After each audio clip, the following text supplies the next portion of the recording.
ආයුබෝවන් අද දවසේ අපි 10 ශ්‍රේණිය ඊගාව පාඩම විදියට මම තෝරගත්තේ පදාර්ථයේ වෙනස් වීම කියන පාඩම. ඊගාවට අපිට කරන්න තියෙන භෞතික විද්‍යා පාඩමක් පන්තියේ කළා නම් කරන්නේ. නමුත් මේ ඒක ටිකක් අර ගණන් එහෙම හදාගෙන යන පාඩමක් නිසා දැන් මේ තියෙන தত্ত্ব ඉදිරියේදී පොඩ්ඩක් හරි එහා මෙහා වෙලා යථා තත්ත්වයටපත් වුණොත් එහෙම අපිට ගණන් හදන පාඩම් ටික පන්තියේදී කරන්න පුළුවන්. ඒක ඔයාලට ඔයා ගණන් හදනවා මට බලන්න පුළුවන් වටෙන් පිටින් ගිහිල්ලා ඊගාවට විස්තර කරනකොට යම් කාරණාවක් නොතේරුනොත් ඔයාගේ මුණ දිහා බලා ඉඳලා ඒක ඔයාලට තේරුන්නේ නැහැ කියලා මට තේරුම් ගන්න එක. ඉතින් ඒක නිසා මේ වගේ පාඩමකට පන්ති කාමරයේ ඒ කරනවා නම් ගොඩක්ම හොඳයි. ඉතින් මේක දිගටම මෙහෙම තිබුණොත් මේකත් මේ විදිහට කරන්න වෙනවා. කොහොම නමුත් අපි මේ පාඩම පටන් ගමු. කොහොමද අපිට කරන්න තියෙන පාඩම පදාර්ථයේ වෙනස්. ඒකට අපි දන්නවා මේ තියෙන අවට පරිසරය මේ තියෙන හැම තැනකම පදාර්ථය තියෙනවා. මේ සියල්ල හැදලා තියෙන පදාර්ථ සහ ශක්තිය. අපි හයේ ඉගෙන ගත්තා ස්කන්ධයක් සහිත අවකාශයේ ඉඩක් අයත් කරගන්නා දේවල් පදාර්ථ, ස්කන්ධයක් නැති අවකාශයේ ඉඩක් අයත් කරගන්න නැති දේවල් පදාර්ථ කියලා. එතකොට මේ අයත් කරගන්න නැති දේවල් ශක්තිය කියලා. අයත් කරගන්නා දේවල් පදාර්ථ, ස්කන්ධයක් හෝ අවකාශයේ ඉඩක් අයත් කරගන්න නැති දේවල් ශක්තිය කියලා. දැන් අපේ කතන්දරය යන්නේ පදාර්ථات එක්ක. මේ සියලු පදාර්ථයන් බැලුවොත් එහෙම එක දිගටම එක විදිහට තියෙන යම් වෙනස් වීම් වලට භාජනය වෙනවා. අපේ දේහය ගත්තත් දවසින් දවස නැත්තම් මොහොතින් මොහොත වෙනස් වෙනවා. සාකයක් ගත්තොත් සාකේ වෙනස් වෙනවා. සාක පාත්‍රයක් ගත්තොත් වෙනස් වෙනවා. යකඩ කෑල්ලක් ගත්තොත් ඒක මලකඩ කරනවා. ගෙඩියක් ගත්තොත් පොඩි තියෙන ඵලයක් ගත්තොත් ඒක ටික ටික ලොකු වෙනවා. ඒක පැහැෙනවා, ඉදෙනවා. වැටෙනවා, කුණු වෙනවා. හැම පදාර්ථයකම ස්වභාවය වෙනස් වෙමින් යනවා. එතකොට මේ පදාර්ථයේ සිදුවන වෙනස් වීම අපි ප්‍රධාන කොටස් දෙකකට බෙදනවා. භෞතික විපර්යාස සහ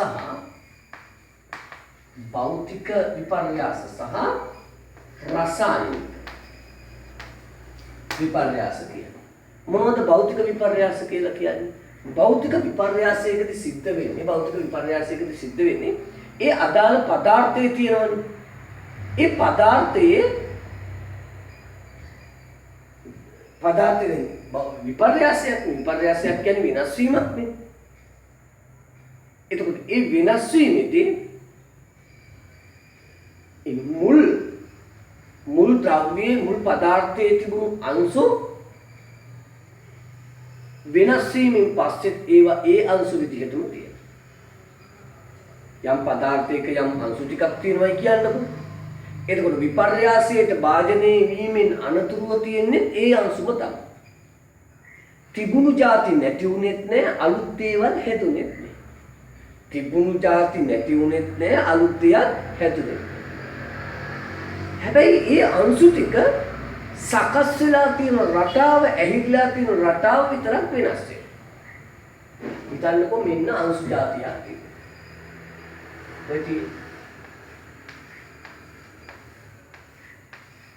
මේ අංශු ටිකෙන් මේ පදාර්ථය හැදිලා තියෙනවා. දැන් විපර්යාසයකට ලක් වෙනවා. විපර්යාසයේදී ඒ අංශු කිසිවක් වෙනස් වෙන්නේ නැහැ. අලුත් අංශු જાතියක් මෙතෙන්ට ආවෙත් නැහැ. තියෙන අංශු වෙනස් වෙන්නේ නැහැ. එතකොට හැබැයි ඇහිරිලා තියෙන රටාව විතරක් වෙනස්. මෙතන අංශු තදින් ඇහිරිලා මෙතන අංශු ටික ඈත් වෙලා.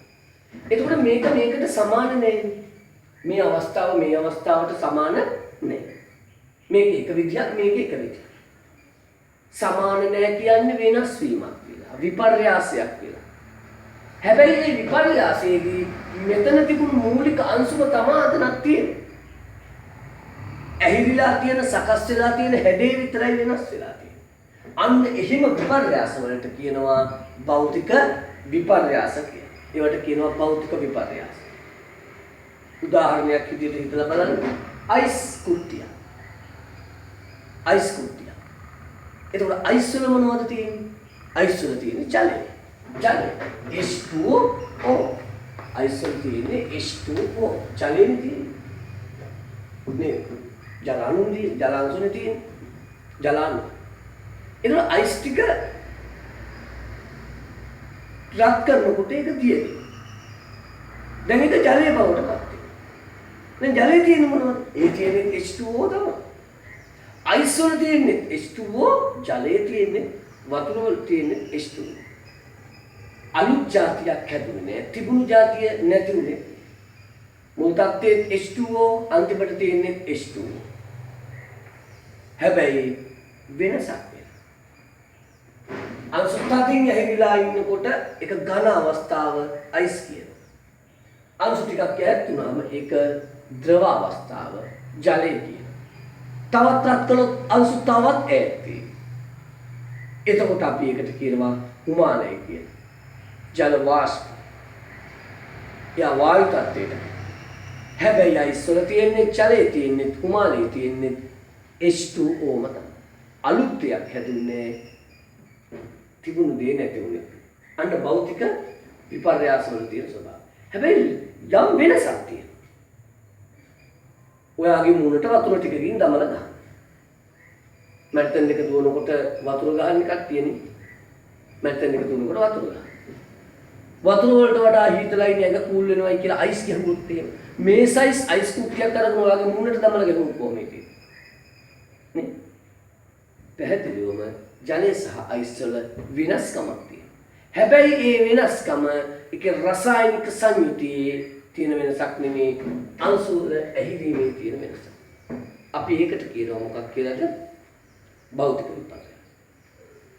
එතකොට අනිත් විපර්යාසය රසායනික විපර්යාස.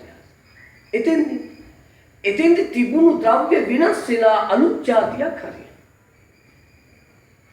තිබුණු සංඝටක වල රසායනික ගුණත් වෙනස් වෙනවා, භෞතික ගුණත් වෙනස් වෙන්න ඉඩ තියෙනවා.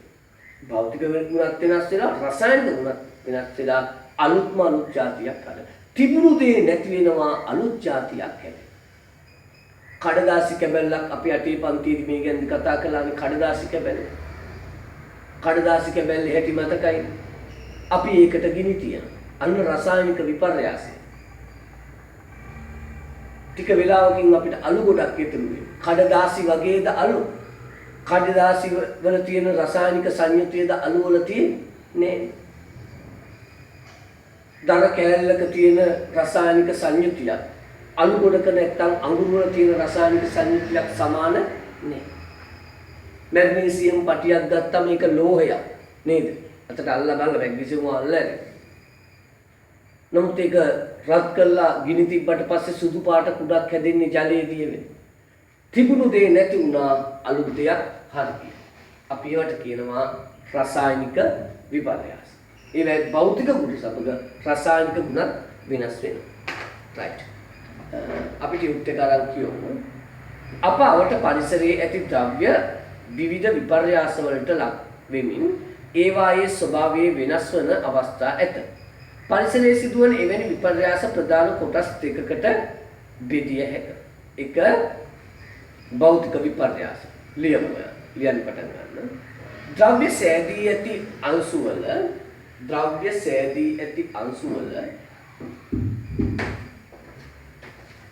සැකැස්ම පමණක් වෙනස් වන නම්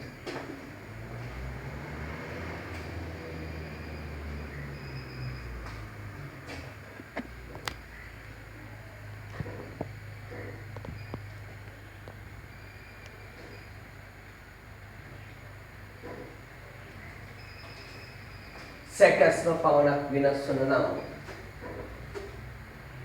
නව ද්‍රව්‍යයක් ඇති නොවන විපර්යාසයි.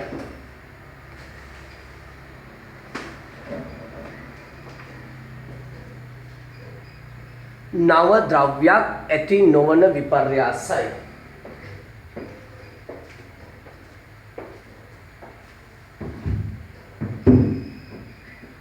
උදාහරණ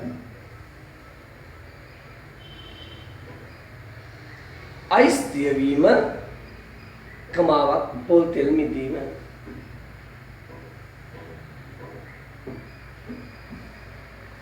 දෙවෙනි විපර්යාස වර්ගයේ රසායනික විපර්යාස. ලියමු. ද්‍රව්‍යයේ රසායනික සංයුතිය හා ද්‍රව්‍යයේ රසායනික සංයුතිය හා භෞතික ගුණ වෙනස් වෙමින්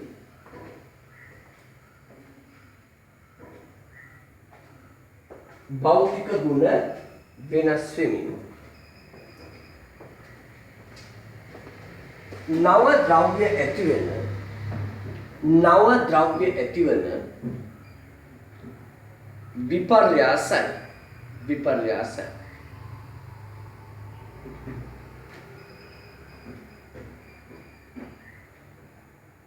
නව ද්‍රව්‍ය ඇතිවෙන විපර්යාසයි.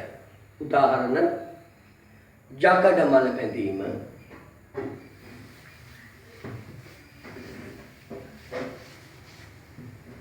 ජකඩ මල පැදීම, දර දහනේ,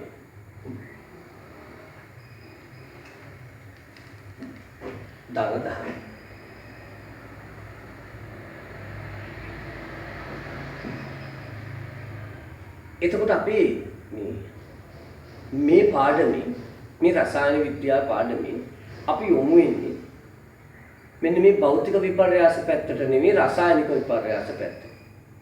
අපි පාඩම තියෙන්නේ රසායන විද්‍යාව පාඩමක් රසායන විපර්යාස ගැනයි කතා කරන්නේ. රසායනික විපර්යාසයකදී නැත්තම් ප්‍රතික්‍රියාවකදී ප්‍රධාන කොටස් දෙකක් තියෙනවා කියලා දානවා. මේ මුලින් ඉගෙන ගත්ත කාරණා නිසා මම වැඩිපුර විස්තර කරන්නේ. ඒ තමයි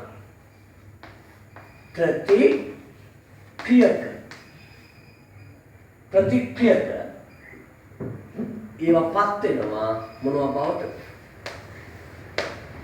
එළ බවට නේද? එළ බවට නෙමෙයි බල බවට පත් වෙනවා. මොනවද ප්‍රතික්‍රියක කියන්නේ? ප්‍රතික්‍රියාවට සහභාගී වන දේවල්. ප්‍රතික්‍රියාවට සහභාගී වන ද්‍රව්‍ය වලට කියනවා ප්‍රතික්‍රියක. ප්‍රතික්‍රියාවෙන් පස්සේ හැදෙන දේවල් වලට කියනවා ඵල.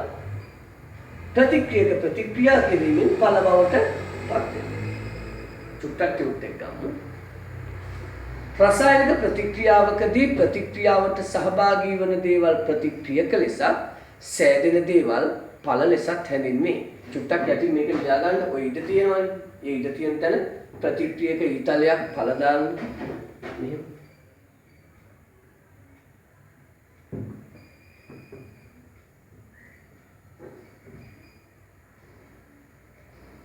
හරි.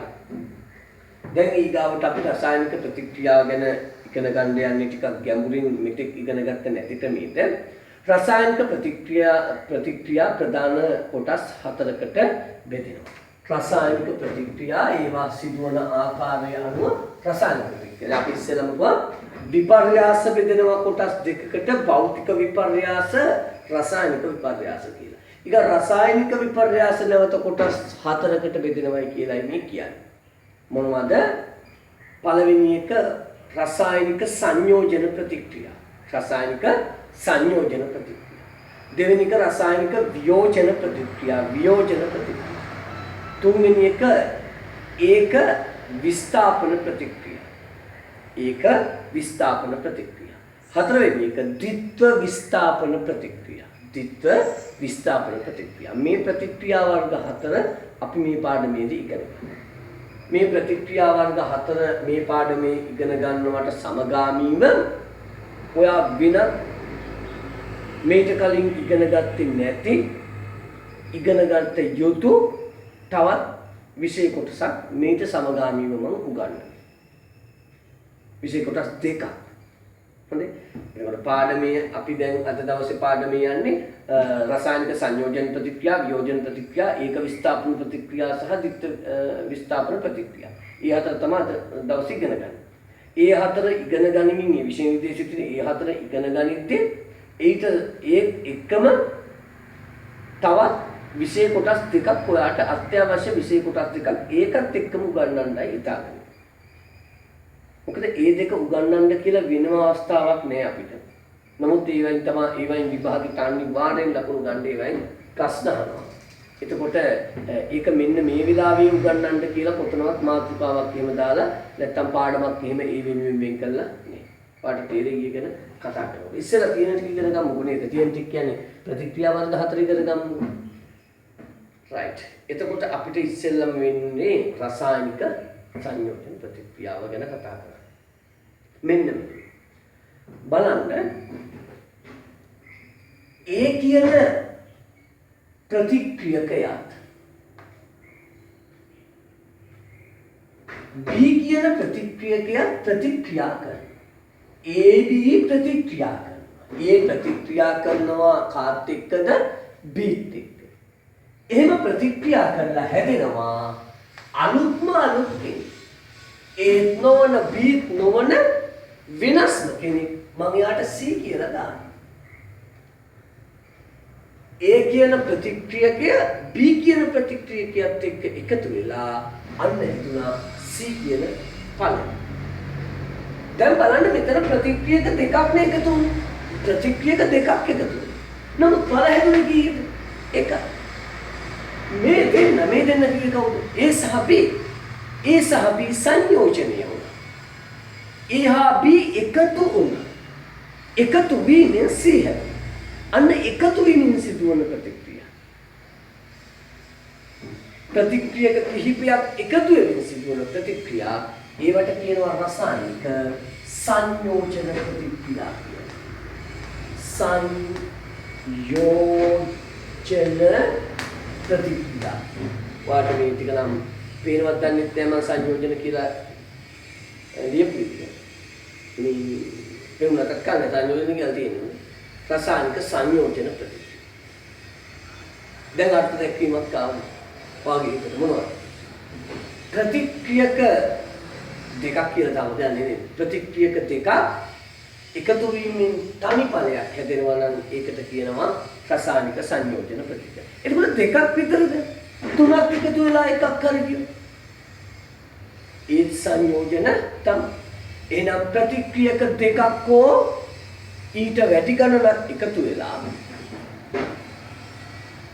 ඵලයක් හැදෙනවා නම් තනි ඵලයක් හැදෙනවා නම් ඒකට කියනවා රසායනික සංයෝජන ප්‍රතික්‍රියා. තේරුණා?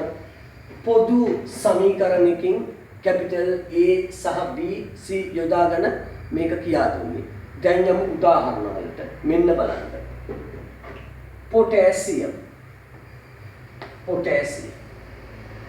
ඔක්සිජන් උත් එක්ක එකතු වුණාම පොටෑසියම් කාත් එක්ක එකතු වුණාමද ඔක්සිජන් උත් එක්ක එකතු වුණාම හැදෙනවා potassium oxide.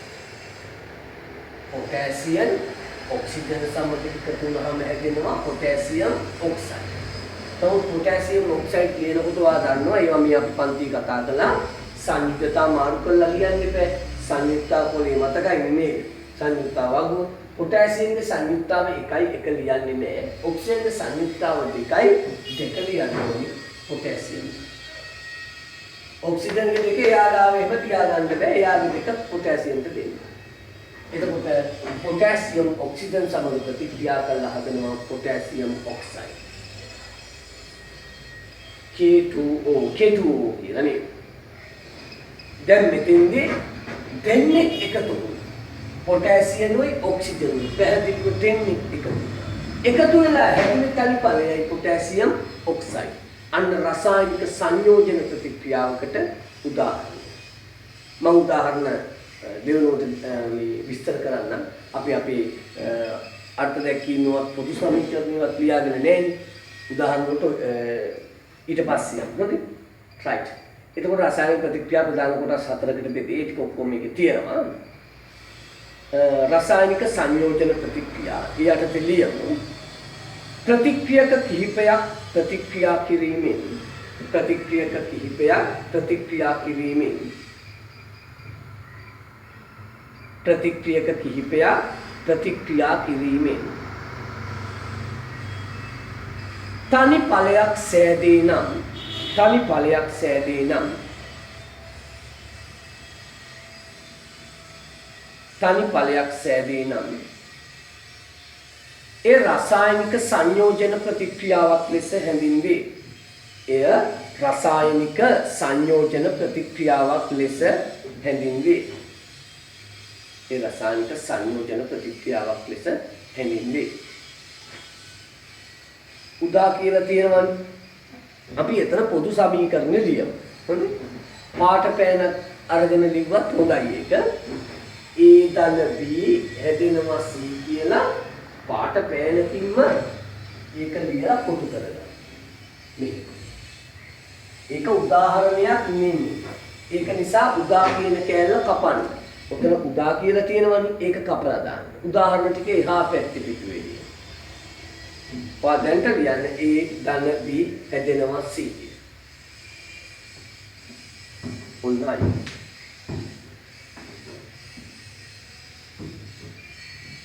හරි. දැන් අපි උදාහරණ ලියමු. දැන් උදාහරණ ටික ලියන්න එහා පැත්තේ පිටුව තියෙනවා. ඒ කියන්නේ පිටු අංක 2. සූල් 4ක් තියෙනවනේ. අපි ඒ හතරේ ලියමු.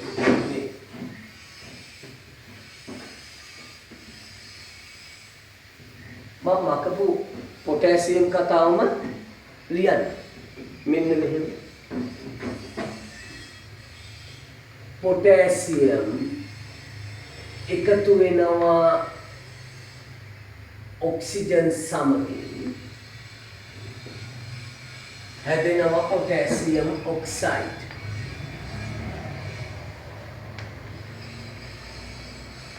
potassium oxide. potassium के संयुक्ताव එකයි එක ලියන්නේ නෑ oxygen के संयुक्ताव දෙකයි දෙක potassium ගාව ලියන.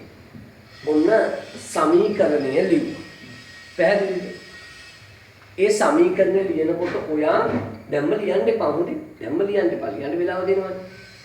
ඒ ලියනකොට මේ K ට ඉස්සරහින් පිටිපස්සෙන් O ට ඉස්සරහින් පිටිපස්සෙන් K2O නැත්තම් potassium oxide ඉස්සරහින් පිටිපස්සෙන් මං යම් ඉඩක් ඉතිරි කරලා තියෙනවා. එක ගොඩේ ලියාගෙන නෑ. ඔයත් එහෙම කරන්න. මම කිව්වනේ වාට මේ පාඩමට සමගාමීව තවත් අනු පාඩම් දෙකක් යනවා කියලා මෙතන. එකක් නම් චූටි එකක්. ඒක කරගෙන යන්න තමයි ඒ ඉඩ තියෙන්නේ. මේ බලන්න දැන් potassium oxygen සමග ප්‍රතික්‍රියා කරලා potassium oxide හැදෙනවා. ප්‍රතික්‍රියක ටික පළ බවට පත් වෙනවා. නේද? ප්‍රතික්‍රියක පළ බවට පත් වෙනවා. එතකොට ප්‍රතික්‍රියා කරන්න කලින් potassium කී දෙනෙක් හිටියද? එක potassium පරමාණුවයි නේද හිටියේ. ප්‍රතික්‍රියාවෙන් අනතුරුව potassium පරමාණු කීයක් තියෙනවද? K2 දෙකක් හැදෙනවා. එක දෙක වෙන්නේ කොහොමද? එක පරමාණුවක් තව පරමාණුවක් බවට පත් වෙනවා. එක පරමාණුවක් ප්‍රතික්‍රියාවකින් පස්සේ පරමාණු දෙකක් වෙන්න බෑනේ. මතකද 9 පන්තියේදී ඕ 8 පන්තිය විශේෂ නිර්දේශයක් තියෙනවා. ඔයාලට මතකද ස්කන්ධ සංස්කෘති නියමයේ කියලා එකක් ගැන කතා කරා. කවුද ඉදිරිපත් කළේ? ඇන්ටනි ලැවෝසියර්. ලැවෝසියර් කිව්වනේ ස්කන්ධයේ සංස්කෘතිකයි වෙනස් වෙන්නේ නැහැ කියලා. ආයි 9 පන්තියේදී මතකද කතා කළා ජෝන් ඩෝල්ටන් පරමාණුක වාදයේදී පදාර්ථේ මවන්නත් බෑ විනාශ කරන්නත් බෑ කියලා කිව්වා.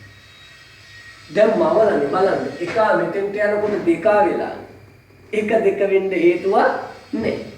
ඒ වගේම මේ බලන්න මෙතන ඔක්සිජන් පරමාණු කීයක් හිටියද? O2 ඔක්සිජන් පරමාණු දෙකක් හිටියා. මෙතෙන්ට යනකොට එක O1යි නේද තියෙන්නේ. අන්න එකක් විනාශ වෙලා. මෙතන ඔක්සිජන් පරමාණු දෙකයි මෙතෙන්ට යනකොට එකයි එක අඩු වෙනවා. potassium වැඩි වෙලා මැවිලා අලුතෙන් හරි ගිහිල්ලා ඔක්සිජන් අඩු වෙලා විනාශ වෙලා පරමාණු පදාර්ථයේ මවන්නත් බෑ විනාශ කරන්නත් බෑ. ඒක නිසා මේ පැත්තේ යම් පරමාණු සංඛ්‍යාවක් හිටියද potassium එහා පැත්තේ ඉන්නම අන්න ඒක තමයි අපිට රසායනික සමීකරණ තුලිත කිරීම කියන අනුපාඩම හම්බ වෙන්නේ. මේ සමීකරණ දැන් නිවැරදි නෙමෙයි. මේක බැලන්ස් නෑ. රසායනික සමීකරණයක් තරාදියක් වගේ තියෙනවා. තරාදිය තියෙන්න ඕනි දෙපැත්ත බැලන්ස් වෙලා තියෙන්න ඕනි. එක පැත්තක් පාත් වෙලා හරියන්නේ නේ. එහෙම හරියන්නේ නැහැ. තරාදිය බඩට කින්නකොට ගානට බැලන්ස් එකේ තියෙන්න ඕනි. පඩි දාපු පැත්තයි බඩු දාපු පැත්තයි සමාන වෙන්නේ. නේ. පඩි දාපු පැත්ත පාත් වෙලා බඩු ටික තියෙන පැත්ත උඩ ගියොත් අපිට අවාසියක් වෙන්නේ පාරිභෝගිකයන්. බඩු දාපු පැත්ත පාත් වෙලා පඩි දාපු පැත්ත උඩ ගියොත් එහෙම වෙලෙන්දට අවාසියක් වෙනවා. දෙගොල්ලන්ටම සාධාරණයක් වෙන්න නම් ගානට බැලන්ස් එකේ තියෙනවා. අපේ සමීකරණේ පරමාණු සංඛ්‍යාව සමාන වෙන්න ඕනේ බැලන්ස් වෙන්න. අනේ බැලන්ස් කිරීමට කියනවා රසායනික සමීකරණ තුලිත කිරීම කියලා. ඔන්න දැන් අපි තුලිත කිරීම ඉගෙන ගන්න යනවා. ඉතින් රසායනික සූත්‍ර කියා දෙනකොට නම් ඔයාලට මතක ඇති මම රසායනික සූත්‍ර ලියන්න කියා දෙන දවසේ කල්ැතුව මේ අහවල් දවසේ මේක කියා දෙනවා කියලා සංයුක්තාව වගුවක් හදාගන්න හැමෝටම තේරෙන විදිහට හැමෝටම සූත්‍ර ලියන්න පුළුවන් විදිහට මෙතන සූත්‍ර ලියන්න කියලා. ඒක යාන්ත්‍රණයක් තිබුණා. අදාළ සංඝටක හඳුනා ගැනීම ධන මූල ද්‍රව්‍ය මූලට ලියනවා ඊගාට ඍණ එක ලියනවා ඊගාවට සංයුක්තා හඳුනාගෙන ඒවා මාරු කරනවා සුළු වෙන ඒවා සුළු කරලා දානවා මෙන්න මේ තුලිත රසායනික සමීකරණ තුලිත කිරීමට නම් එහෙම යාන්ත්‍රණයක් එවලට බල බල තමා තුලිත කරන්න වෙන්නේ යාන්ත්‍රණයක් තියෙනවා ක්‍රමයක් තියෙනවා ඒක 10 11 නැත්නම් ඕලෙවල් විෂය නිර්දේශ කතා කරන්න පුළුවන් එකක් එහෙම නෙමෙයි ඒක උසස් පෙළ රසායන විද්‍යාව නම් වාට ඉගෙන ගන්න පුළුවන් ඒක සංකීර්ණ කතන්දරයක් අපි ඉතින් මේක තුලිත කරනවා කොහොමද තුලිත කරන්නේ මෙන්න හොඳට බලා ගන්න පළවෙනි තුලිත කිරීම මෙතන පොටෑසියම් 1යි මෙතන පොටෑසියම් 2යි ඒ හින්දා මෙතන 1යි නම් මෙතන 1යි වෙන්න ඕනි කියලා මේ දෙක මකනවා අන්න මතක තියාගන්න කිසිසේත්ම එහෙම මකන්න බෑ. මොකද එහෙම මකන්න බැරි මේ දෙක පොටෑසියම්ගේ දෙක නෙමෙයි මේ ඔක්සිජන්ගේ සංයුක්ත දෙක. ඒ දෙක පොටෑසියම් ගාව තියාගෙන හිටියට.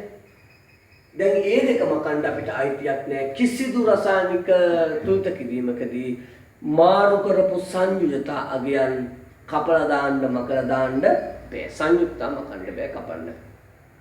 ඔන්න නීතියක් විදිහට මතක තියාගන්න. ඊගාව කාරණා.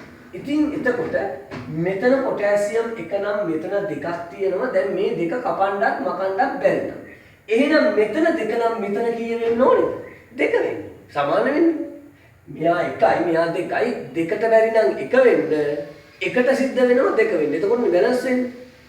අන්න එහෙම කරන්න පුළුවන්. මේක මකන්න බැරි නිසා මෙයාගේ දෙක නම් මෙයාගේ දෙකයි. ඔන්න එහෙනම් මෙතන K2යි පොටෑසියම් 2යි මෙතන පොටෑසියම් 2යි කියලා මෙන්න මෙහෙම දාන්න තියෙනවා. ඔන්න දෙවෙනි මතක් කර ගැනීම ඔයාලට තියෙනවා. කිසිසේත්ම තුලිත කිරීම වලදී යටින් එල්ලලා පුංචියට ඉලක්කම් දාන්න බෑ. එහෙම යටින් එල්ලලා පුංචියට ඉලක්කම් දාන්නේ සංයුජතා අගය. සංයුජතා අගයන් තමා මෙතන පොලියට දාන්නේ තුලිත කිරීම වලදීම දාන්නේ. ඒ වගේම මෙන්න මෙහෙම ඉස්සරහින් විශාලට මෙන්න මෙහෙම ඉස්සරහින් මේ වගේ තැනකම ලියන්න බෑ. සියලු තුලිත කිරීම කරනකොට අදාළ සංඛ්‍යාව ලියන්න ඕනේ මෙන්න මෙහෙම ඉස්සරහ. තේරුණා? ඔය ඉස්සරහින් පස්සෙන් කියන කතන්දරේ පොඩි ප්‍රශ්නයක් තියෙනවා. එතකොට කෙනෙකුට හිතේ ඉස්සරහා මේ පැත්තේ කියලා. මේ පිටිපස්සේ තව කෙනෙක් කියනවා මේ පැත්ත තමයි ඉස්සරහා මේ පිටිපස්සේ. ඕක තර්ක කරලා හදන්න පුළුවන් කතන්දරයක් නෙවෙයි හොඳ. ඕක තර්ක කරලා හදන්න පුළුවන් කතන්දරයක් නෙවෙයි. ඕන එකක් කියන්නේ. එතකොට මෙහෙම මම x තියලා දාලා මේ දෙක දැම්මේ x ඉස්සරහයි. තව කෙනෙක් කියනවා මේ x පිටිපස්සේ මේ ඉස්සරහ. ඒ වගේ වන් තර්ක කරන්නේ තේරුමක් නෑ හොඳ. දැන් එතකොට මෙතන පොටෑසියම් 2යි මෙතන පොටෑසියම් 2යි. තේරුණාද ඔයාලට? දැන් බැලන්ස් බලන්න. पोटेशियम दिखाई पोटेशियम दिखाई මෙතන ඔක්සිජන් දෙකයි මෙතන ඔක්සිජන් එකයි නේද එහෙනම් මෙතන දෙක කරන්න ඕනේ එහෙම දෙක කරන්න චූටියට මෙතෙන්ට එහෙම එල්ලන්න බෑ කියලා දැන් ඔයා දන්නවනේ එහෙම එල්ලන්න පුළුවන් සංයුක්තාවයන් විතරයි එහෙම එල්ලුවා ඒකේ තේරුම පොටෑසියම්ගේ සංයුක්තාව දෙකයි කියන එක තමයි මේ පැත්තෙන් දාන්නත් බෑ කිව්වනේ එහෙනම් මේ දෙක මෙතෙන්ට එහෙම දාන්නත් බෑ මතක තියාගන්න තුලිත කිරීම වලදී A සහ B කියලා සංයෝගයක් හැදුනා. ඒ කියලා ඔක තුලිත කරන්න ගිහිල්ලා අපි දෙකක් හරි තුනක් හරි ගිහිල්ලා මෙන්න මේ වගේ තැනක එහෙම දාන්න බෑ. A B දැන් එකතු වෙලානේ ඉන්නේ. එකතු වෙච්ච දෙන්නෙක් මැද්දේ අපි ගිහිල්ලා එක දාන එක හරි නෑ නේද? ඉතින් අපි එහෙම දාන්න යන්නේ. දැන් ඒ දාන එක හැමෝටම පොදුවේ ඉස්සරහින් දාන්න. මෙන්න මෙතනින් දාන්න. ඔය දැන් ඔයාට තේරුණා. බලමු හරිද කියලා. පොටෑසියම් K2යි පොටෑසියම් K දෙවරක් දෙක හතරයි. මෙතන දෙකයි මෙතන දෙකයි. දෙවරක් දෙක කීයද? හතරයි. එහෙනම් වැරදිලා. ඔව් මකමු මේ දෙක. දාමු මෙතෙන්ට හතර. මේක මරු වැඩක් නෙමෙයි. කවදානම් අපිට ඕව මතක හිතෙන්නේ. එහෙම හිතෙනවා. නේද? ඔයාට මතක හිටිනවා බය වෙන්නේ. තාම පළවෙනි එකවත් සූත්‍ර කරලා නෑ. දැන් බලන්න. 4K නේද? 4K නේද? පොටෑසියම් 4යි. පොටෑසියම් 4යි.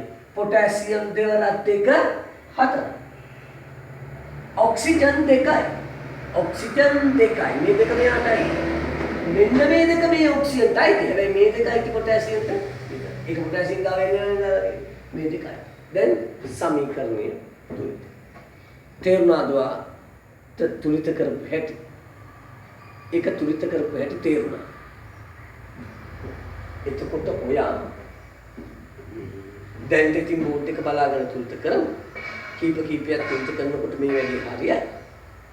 මේ තාම සර් කිව්වනේ මෙන්න මේ හරියෙන් ඉඩක් තියාගන්න කියලා. ඒ ඉඩ දිගටම තියන්න. හරි? ඒ ඉඩ දිගටම තියන්න ඒ කොටස වෙනම ආයෙ උගන්වන්න. ඒක ඉගෙන ගත්තට පස්සේ හරියට දාන්න පුළුවන්. හොඳයි. දැන් ටික තියාගෙන යමු. දැන් ඔන්න අර ප්‍රධාන පාඩම රසායනික සංයෝජන වියෝජන ඒක විස්ථාපන ප්‍රතික්‍රියා කියන පාඩමට සමගාමීව අපි ඉගෙන ගන්නවා රසායනික සමීකරණ තුලිත කිරීම කියන්නේ. ඊය ඔස්සෙන් ඔය එකත් එක්කම අපි ඉගෙන ගන්නවා රසායනික සමීකරණ තුලිත කිරීම කියලා. ඇත්තටම වැඩි වෙලාවක් කියන්නේ තුලිත කිරීම උගන්වන්න. හොඳයි. අපි තව සමීකරණයක් සංයෝජන ප්‍රතික්‍රියාවක් විදිහට ඉගෙන ගන්නවා. හොඳයි. මේ බලන්න පළවෙනි ටික මම ලියනවා. අන්තිමට තමයි ඔයාලට වැඩ කරන්න දෙන්නේ. හොඳයි. ඇලුමිනියම් මේක සංයෝජන ප්‍රතික්‍රියාවක් ඇලුමිනියම්. ඔක්සිජන් සමග ප්‍රතික්‍රියා කරලා හැදෙනවා. පොටෑසියම් ඔක්සිජන් සමග ප්‍රතික්‍රියා කරාම පොටෑසියම් ඔක්සයිඩ් හැදෙනවා නම් ඇලුමිනියම් ඔක්සිජන් සමග ප්‍රතික්‍රියා කරාම මොනවද හැදෙන්නේ? Aluminium oxide. එහෙනම් ඇලුමිනියම් ඔක්සිජන් සමග ප්‍රතික්‍රියා කරලා හැදෙනවා ඇලුමිනියම් ඔක්සයිඩ්. කො සංයුතතාව මාරු කරන්නේ. ඇලුමිනියම්ගේ සංයුතතාව 3යි එයාගේ 3 ලියන්න ඕනි ඔක්සිජන් ගාන. ඔක්සිජන්ගේ සංයුතතාව 2යි එයාගේ 2 ලියන්න ඕනි ඇලුමිනියම්. හරිද වෙන්නේ? දැන් තුලිත කරමු නේද? මම තුලිත කරන්නේ අන්තිම එක හොඳේ. right. ඇලුමිනියම් 1යි මෙතන ඇලුමිනියම් කීයද? 2යි. දැන් මොකද කරන්නේ? මේ දෙක මගලා දාන්න. අතර එකේ ඉන්න. එහෙම කරන්න බෑ කිව්වනේ. එහෙනම් මෙයාගේ 2යි නම් මෙයාගේ 2යි කියලා මෙහෙම දානවාද? එහෙම ඉස්සරහින් දාන්න බෑනේ නේද? ඒ පැත්තෙන් දාන්න බෑ. මේ දෙක ගෙනින් මෙන්න මේ වගේ කරන්න. බලන්න. ඇලුමිනියම් 2යි ඇලුමිනියම් 2යි. හරි නේද? දැන් බලන්න ඔක්සිජන්. ඔක්සිජන් 2යි මෙතන ඔක්සිජන් 3යි. මේ පැත්තේ එකක් වැඩි. ප්‍රතික්‍රියක පැත්තේ 3යි ඵල පැත්තේ නෑ. ඵල පැත්තේ 3යි ප්‍රතික්‍රියක පැත්තේ 2යි. එකක් වැඩි. දැන් මොකද කරන්නේ? අරිට වඩා වෙනස් එකක් නෙයි. හොඳයි.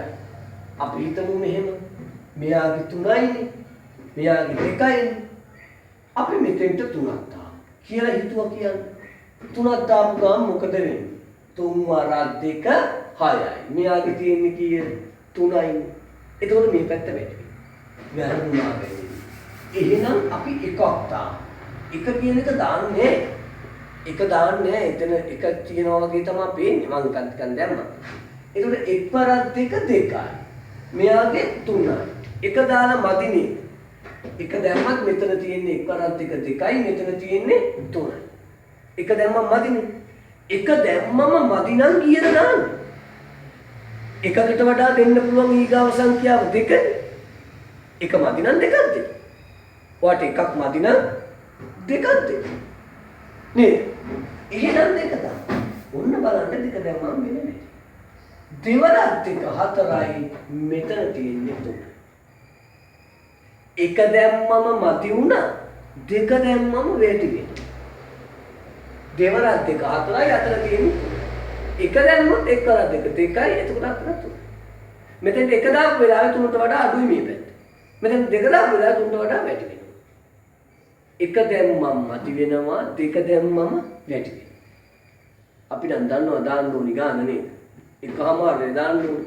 එක මදි නම් දෙක වැඩි නම් එකමාරක් දැම්ම නම් එහෙම එකමාරවල් දාන්න බෑනේ. ඇයි? පරමාණු කොහොමද හමාරවල් දෙන්නේ? කොස් ගෙඩියක් දෙකට කපලා එහා ගෙදෙට්ට දෙනවා වගේ. පොල් ගෙඩිය දෙකට පල්ලෙ වෙලා බෑයක් මේ ගාලා ඉතුරු බෑය කියලා කියනවා වගේ. පරමාණු දෙකට බලන්න පුළුවන්. නෙස්ටිය ඉලෙක්ට්‍රෝන ප්‍රෝටෝන නේද? නියුට්‍රෝන සහිත මේ පරමාණු දෙකට පල්ල භාග ගැන කතා කරලා ඉන්නේ. ඒකම දාන්න බෑ. එහෙනම් කොහොමද මේක විසඳන්නේ? මෙන්න විසඳන යාන්ත්‍රණය. හොඳයි. මෙහෙම නැතිවුනේ. මොකක්ද දැන් මේ අවස්ථාව? එක දැම්මම මදි දෙක දැම්මම වැඩි අවස්ථාව. ඒ අවස්ථාවේ මෙන්න මෙයාගේ දෙක ගිහිල්ලා ලියන්න එහා පැත්තේ කෙනා දාන්න. මෙයාගේ දෙක ලියනවා එහා පැත්තේ කෙනා දාන්න. ලියනවා කියන්නේ මෙතනින් මකලා ගිහින් එතන ලියනවා හැම නෙමෙයි. කට් කරනවා නෙමෙයි කොපි කරනවා. තේරෙනවද? කට් කළා එතනින් අරන් ගිහින් අතෙන්ට දානවා නෙවෙයි මේකම එතෙන්ට කොපි කරනවා. එහෙනම් මොන දෙක කොපි කළා. දැන් පේස්ට් කරන්න කලින් කොතනින්ද තියන්නේ? යටින් එල්ලන්න බෑ කිසිම දෙයක් තුල්ත කිරීම වලට. මෙහෙන් තියන්න බෑ ඉස්සරහින් තමයි. ඔන්න බලන්න එහෙනම් මම මෙයාගේ දෙක මෙතෙන්ට කොපි කළා ඉස්සර. ඊගාවට මෙයාගේ තුන ඔක්සිජන් තුන දැන් මේ ඔක්සිජන් තුනද කරන්නේ ඔක්සිජන්ගේ තුන කොපි කරන්න මේ ඔක්සිජන් මේ තුන ලියන්න මෙතන. ගරමිනු හදන්න කලින් ඉස්සලා කළේ මොකද්ද කියලා බලන්න. මේ බලන්න කරන්නේ දෙක එක දැම්මොත් වැඩි නෑ එක දැම්මොත් මදි දෙක දැම්මොත් වැඩි වෙච්ච අවස්ථාවක් නෙමෙයි. ඒ වගේ වෙලාවට මෙයාගේ දෙක ගිහින් අරයා ඉස්සරහින් තියලා එයාගේ තුන ගෙනල්ලා මෙයා ඉස්සරහින් තියලා කට් කළා නෙමෙයි කොපි කළා. මේ දෙක එහා පැත්තේ ගිහින් ලිව්වා මෙතනත් දෙක තියෙනවා. අර තුනත් එතනම තියෙද්දි ඒ තුනේ ඉලක්කම මෙතනක් තියෙනවා. දැන් බලන්න බැලන්ස් වෙලා තියෙන හැටි. ඔක්සිජන් 3 වරක් 2 6යි. ඔක්සිජන් 3 වරක් 2 6යි. ඔක්සිජන් 2 වරක් 3 6යි. 3 වරක් 2 6යි වගේම 2 වරක් 3 6යි. අන්න ඔක්සිජන් බැලන්ස්. ඔන්න ඔක්සිජන් බැලන්ස්. ඒකට දැන් ඇලුමිනියම් වෙනස් වෙලා නෙමෙයි. ඇයි? ඇලුමිනියම් 2 වරක් 2 4යි ඉස්සර මේක දාලා තින් දෙකේ. ඒක මොනවා කරගන්නත් පුළුවන්. ඒක ඕන වෙලාවක වෙනස් කරන්න බෑ. ඇලුමිනියම් තනියට දෙන්නේ. යා තනියෙන් ඉන්න කෙනානේ අතන එන ගාන ඒකේ ලිව්වම ඉවරයි. දැන් ඇලුමිනියම් 2 වරක් 2 4 නම් මේ දෙක පතර දාලා 4 දැම්මම ඉවරයි. ඒක කොයි වෙලාවෙ කරගන්න? ඒක මොන විදිහට කරගන්න බෑ. මේකෙන් වෙනස් කරන්න බෑ. මේක මොකක් හරි දාපුවාම ඒක ඇලුමිනියම් තත්ත්වයට යනවා ඔක්සිජන් තත්ත්වයට. මේක යා තනියෙන් නේ මොනවා හරි කරන්නේ. දැන් පළමු සමීකරණ වැඩි කරලා කොහොමද වැඩි වෙලා තියෙන්නේ? හරි බලන්න. ඇලුමිනියම් 4යි ඇලුමිනියම් 2 වරක් 2 4යි. ඔක්සිජන් 3 වරක් 2 6යි ඔක්සිජන් 2 වරක් 3 6යි. තුලිත. ඔන්න අපි සමීකරණය තුලිත. ඊගාවට මම සංයෝජන ප්‍රතික්‍රියාව විදිහට ලියනවා. හයිඩ්‍රජන් වායුවයි H2O ක්ලෝරින් වායුවයි ක්ලෝරින් ප්‍රතික්‍රියා කළා හැදෙන්නේ මොනවද කියලා ඔයා තමයි ලියන්නේ. ධනෙ කෙනා උලට දාන්න. ඔයා ලියලා තුලිතත් කළා මට දෙන්න ඕනි. හොඳේ. තුලිත කළා දෙන්න ඕනි. ඊගාව එක කැල්සියම් ඔක්සයිඩ් වල කැල්සියම් ඔක්සයිඩ් කියන්නේ අලුහු වල වතුර දැම්මම හැදෙනවා. දියගැසු උගුරුනේ. සූත්‍රය ඔයාට තාම බැරි වෙවි නේද? ඔයාට බැරි වෙවි. මම ලියන්නම්. හැදෙනවා. තාම පළවෙනි වැඩසටහන ලියන්නේ. තාම ටිකක් මුලින්ම මම ලොකු බරක් දුන්නොත් ඔයාට මේ වැඩි එපා වෙනවා. තව සමීකරණ ඕන තරම් ලියන්න තියෙනවා.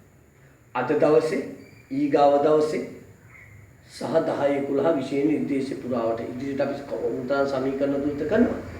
ඒක නිසා අද ලොකු බරක් දෙන්නේ නැතුව මම කියා දෙනවා.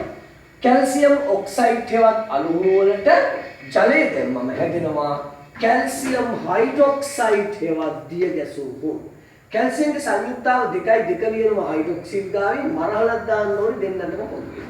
කැල්සියම්ගේ සංයුක්තාව 2.2 ලියන්න ඕනේ හයිඩ්‍රොක්සිල් ගාවින්. ඒ දාන දෙක ඔක්සිජන්ටයි හයිඩ්‍රජන්ටයි දෙන්නටම පොදු වෙන වරහණෙන් පිට දාන්න ඕනේ කියලා අපි ඉගෙන ගත්තා. හයිඩ්‍රොක්සිල්ගේ සංයුක්තාව 2.2 ලියන්නේ ඔන්න සමීකරණය කරලා ලියුවා. සමීකරණ ලියුවා. මෙන්න මෙතන පොඩි ඉඩක් තියන්න ඕනේ. ඒ ඉඩ ඔයා තියන්න ඕනේ. මට මෙතන ඉඩ ඇති. අමතක වෙලා වෙලා ඉන්නේ පොතේ කියලා. දැන් ඔයා ඔක තුලිට. ඔයාට තනියෙන් එක තුලිට. දැන් ඔයාට මතකද චුට්ටක් මං කිව්වා නේද ලියනකොට මූලතාවය ලියනකොට ඉස්සරහින් පොඩි ඉඩක් තියන්න. ඒ ඉස්සරහින් පොඩි ඉඩක් තියන්න කිව්වේ තුලිත කරනකොට දාන ඉලක්කම ලියන්න මේ. ඉස්සරහින් පොඩි ඉඩක් තියන්න කිව්වේ තුලිත කරනකොට දාන ඉලක්කම ලියන්න. තේරුණාද? එතකොට සර් පිටිපස්සේ උත් ඉඩක් තියන්න කිව්වේ. එහෙම වැඩකුත් තියෙනවා. ඒක අපි තාම ඉගෙන ගත්තේ නෑ. ඒක දැම්ම ඉගෙන ගන්න බෑ. ඒක නිසා අපි ඒ ඉඩ දිගටම තියාගෙන යමු. ඒ වෙලාවම මේක ඉගෙනගෙන මෙතෙන්ටත් ඒ ටික දාගෙන යමු. එහෙම තමයි ඔයා මේ අමාරු පාඩම ඉගෙන ගන්න. පියවරෙන් පියවර එක දවසේ ඔක්කොම ඉගෙන ගන්න බෑ. මේක ඇත්තටම අමාරු පාඩමක්. ඔයා මෙතන තියාගෙන උගන්වන්න ඕන පාඩමක්. ඒක අපි මෙහෙම ඉගෙන ගමු ක්‍රමක්‍රමයෙන්. ඇඟට දැනෙන්නේ නැතුව පාඩම ඉවර වෙනවා. ඇඟට දැනෙන්නේ නැති වෙන්න මේ වමනා කරන විෂය කාරණා ටික තියෙනවා. right. දැන් මම ඔයාලට වැඩක් දෙන්නයි හදන්නේ. මොකද ඔයාලට වැඩ දෙකක් තියෙනවා. මොකද පළවෙනි එක තමයි මෙන්න මේ දෙන්න හයිඩ්‍රජන් සහ ක්ලෝරින් ප්‍රතික්‍රියා කිරීමෙන් හැදෙන ඵලය ලියන්න තියෙනවා. දෙවෙනි එක මේ තුන්වෙනි සමීකරණේ හතරවෙනි සමීකරණේ තුලිත කරලා දාන්නත් ඕනේ දෙපැත්තට දාලා. පොඩි උත්සාහයක් ගන්න පෙන්සල් අරගෙන. එහෙමනම් මම තුලිත කරන්නම්. ඉස්සර ලියලා හයිඩ්‍රජන් ක්ලෝරින් එක එකතු වුණාම හැදෙනවා හයිඩ්‍රොක්ලෝරික් කියවත් HCl හයිඩ්‍රොක්ලෝරික්. එතකොට හයිඩ්‍රජන්ගේ සංයුක්තාව 1.1 ක්ලෝරින් ගාමින් ලියන්නේ නැහැ. ඒක නිසා ක්ලෝරින්ගේ සංයුක්තාව 1.1 ලියන්නේ නැහැ. ඒක නිසා නේ. දැන් මෙතන හයිඩ්‍රජන් දෙකයි ඒ දෙක මෙතනින් ලියන්න යටින් දාන්න බෑ කිව්වා ඉස්සරහින් දාන්න.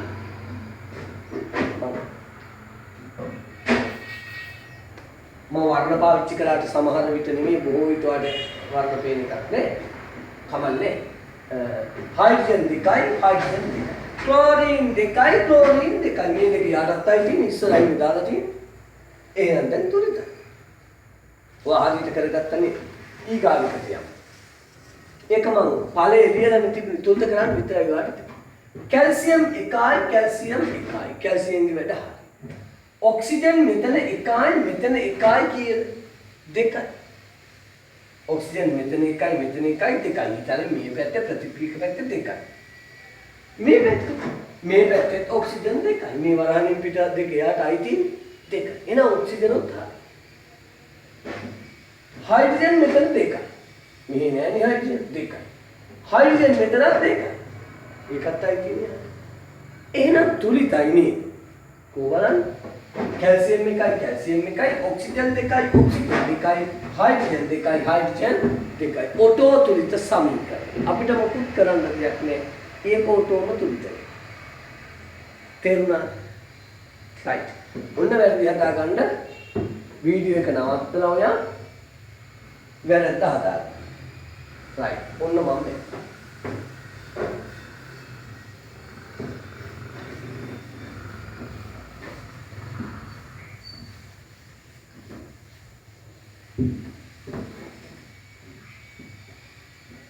මේ බලන්න තවත් ප්‍රතික්‍රියා වර්ගයක්.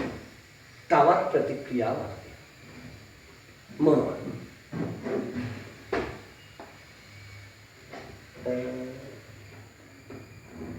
ඒ කියලා රසායනික සංයෝගයක් තිබුණා.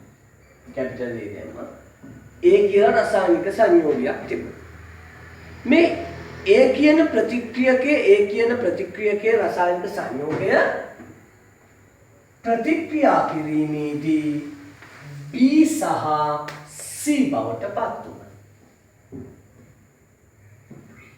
A කියන රසායනික සංයෝගය B සහ C කියලා ප්‍රතික්‍රියක දෙකක් බවට පත් වුණා.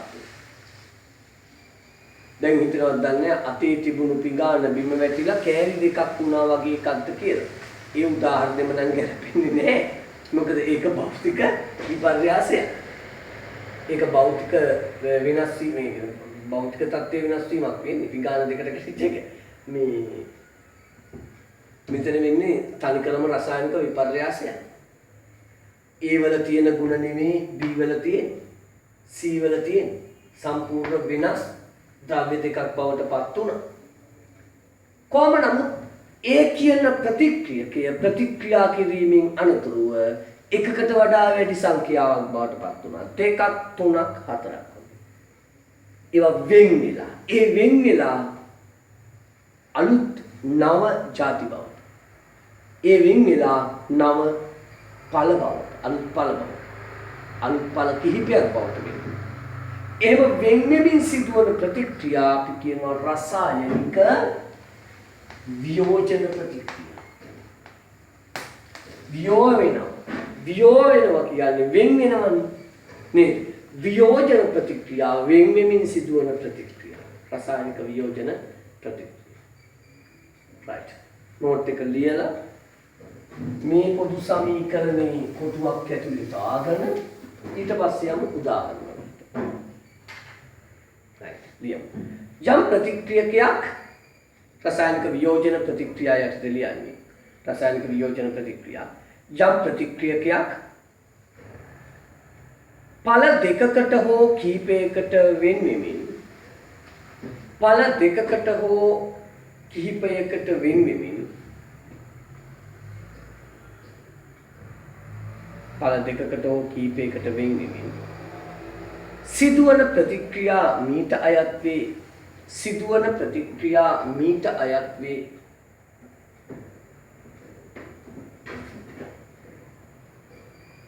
සිදුවන ප්‍රතික්‍රියා මීට අයත් වේ. එතකොට ඔයාලට තේරෙනවා ඇති ලියන්න එපා. මෙතන A B සහ C බවට පත් වෙනවා කියලා මේ අකුරු වල කිසිම ප්‍රශ්නයක් නැහැ. හොඳේ. අකුරු මෙන්න මේකමයි එන්න ඕනේ කියලා එකක් නෑ. ඔයාලට තේරෙනවනේ පොඩි ළමෙක් නෙමෙයි. නමුත් අර මම මගේ නෝට් එකේ මෙතෙන්ට දාගෙන තියෙන්නේ BC නෙමෙයි. ඒක දාලා තියෙන්නේ C. මට දැන් මතක නෑ මේ සමහර විට මම ඒක එහෙම ගන්න නැත්තේ අච්චුකුතේ එහෙම තියෙන නිසා වෙන්නේ. හොඳයි. එහෙම ඒවල අච්චුකුතේ තියෙන එකම ඔයාලට මෙතන ඉගෙනුවා. මෙතන එහෙම ප්‍රශ්නයක් නෑ. X වියෝජනයේ වෙලා y සහ z හැදෙනවයි කියලා ලිව්වත් එකයි. මේකට මොන ඉංග්‍රීසි අකුරු ගත්තත් කමක් නැහැ. නමුත් මම මේ කලේ අර මේ පොතේ තියෙන එකම දෙන්න තමයි try කළේ. සමහර මට මතක නැහැ මම ගාව පොත ඇත්තේ නැහැ විතර. මම මගේ නෝට් එකට දාන්න ඇත්තේ අනිවාර්යයෙන්ම මේ අච්චුපොතේ තියෙන එක නෝෙන්ඩ් කියලා මට හිතෙනවා. right. ඒකේ අකුරු ප්‍රශ්නයක් නෑ. ඔයා වෙන මොකක් අකුරු ලියුවක් ප්‍රශ්නයක් නෑ. right. එහෙනම් අකුරු ලියා ගන්නකො. අපි සමීකරණය කොටු කරන්නකො පාට පෑනේ. පාට පෑනේ කියන්නේ කලින් ලියපු පාට පෑනීම තමයි.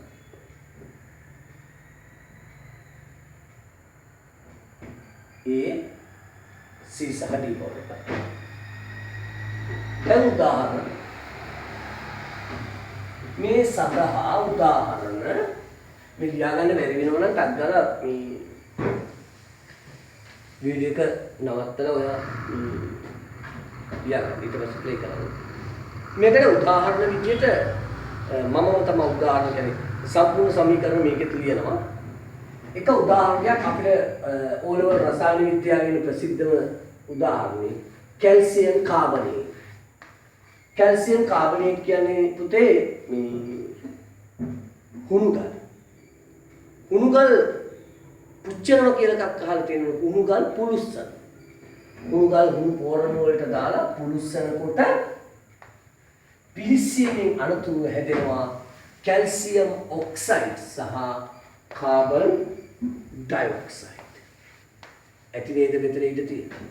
මේ O එක කැපිටල් හොඳේ සිම්පල් එහෙම ලිව්වොත් ඔයා දන්නවනේ කොබෝල්ට් බවට පත් වෙනවා එතකොට.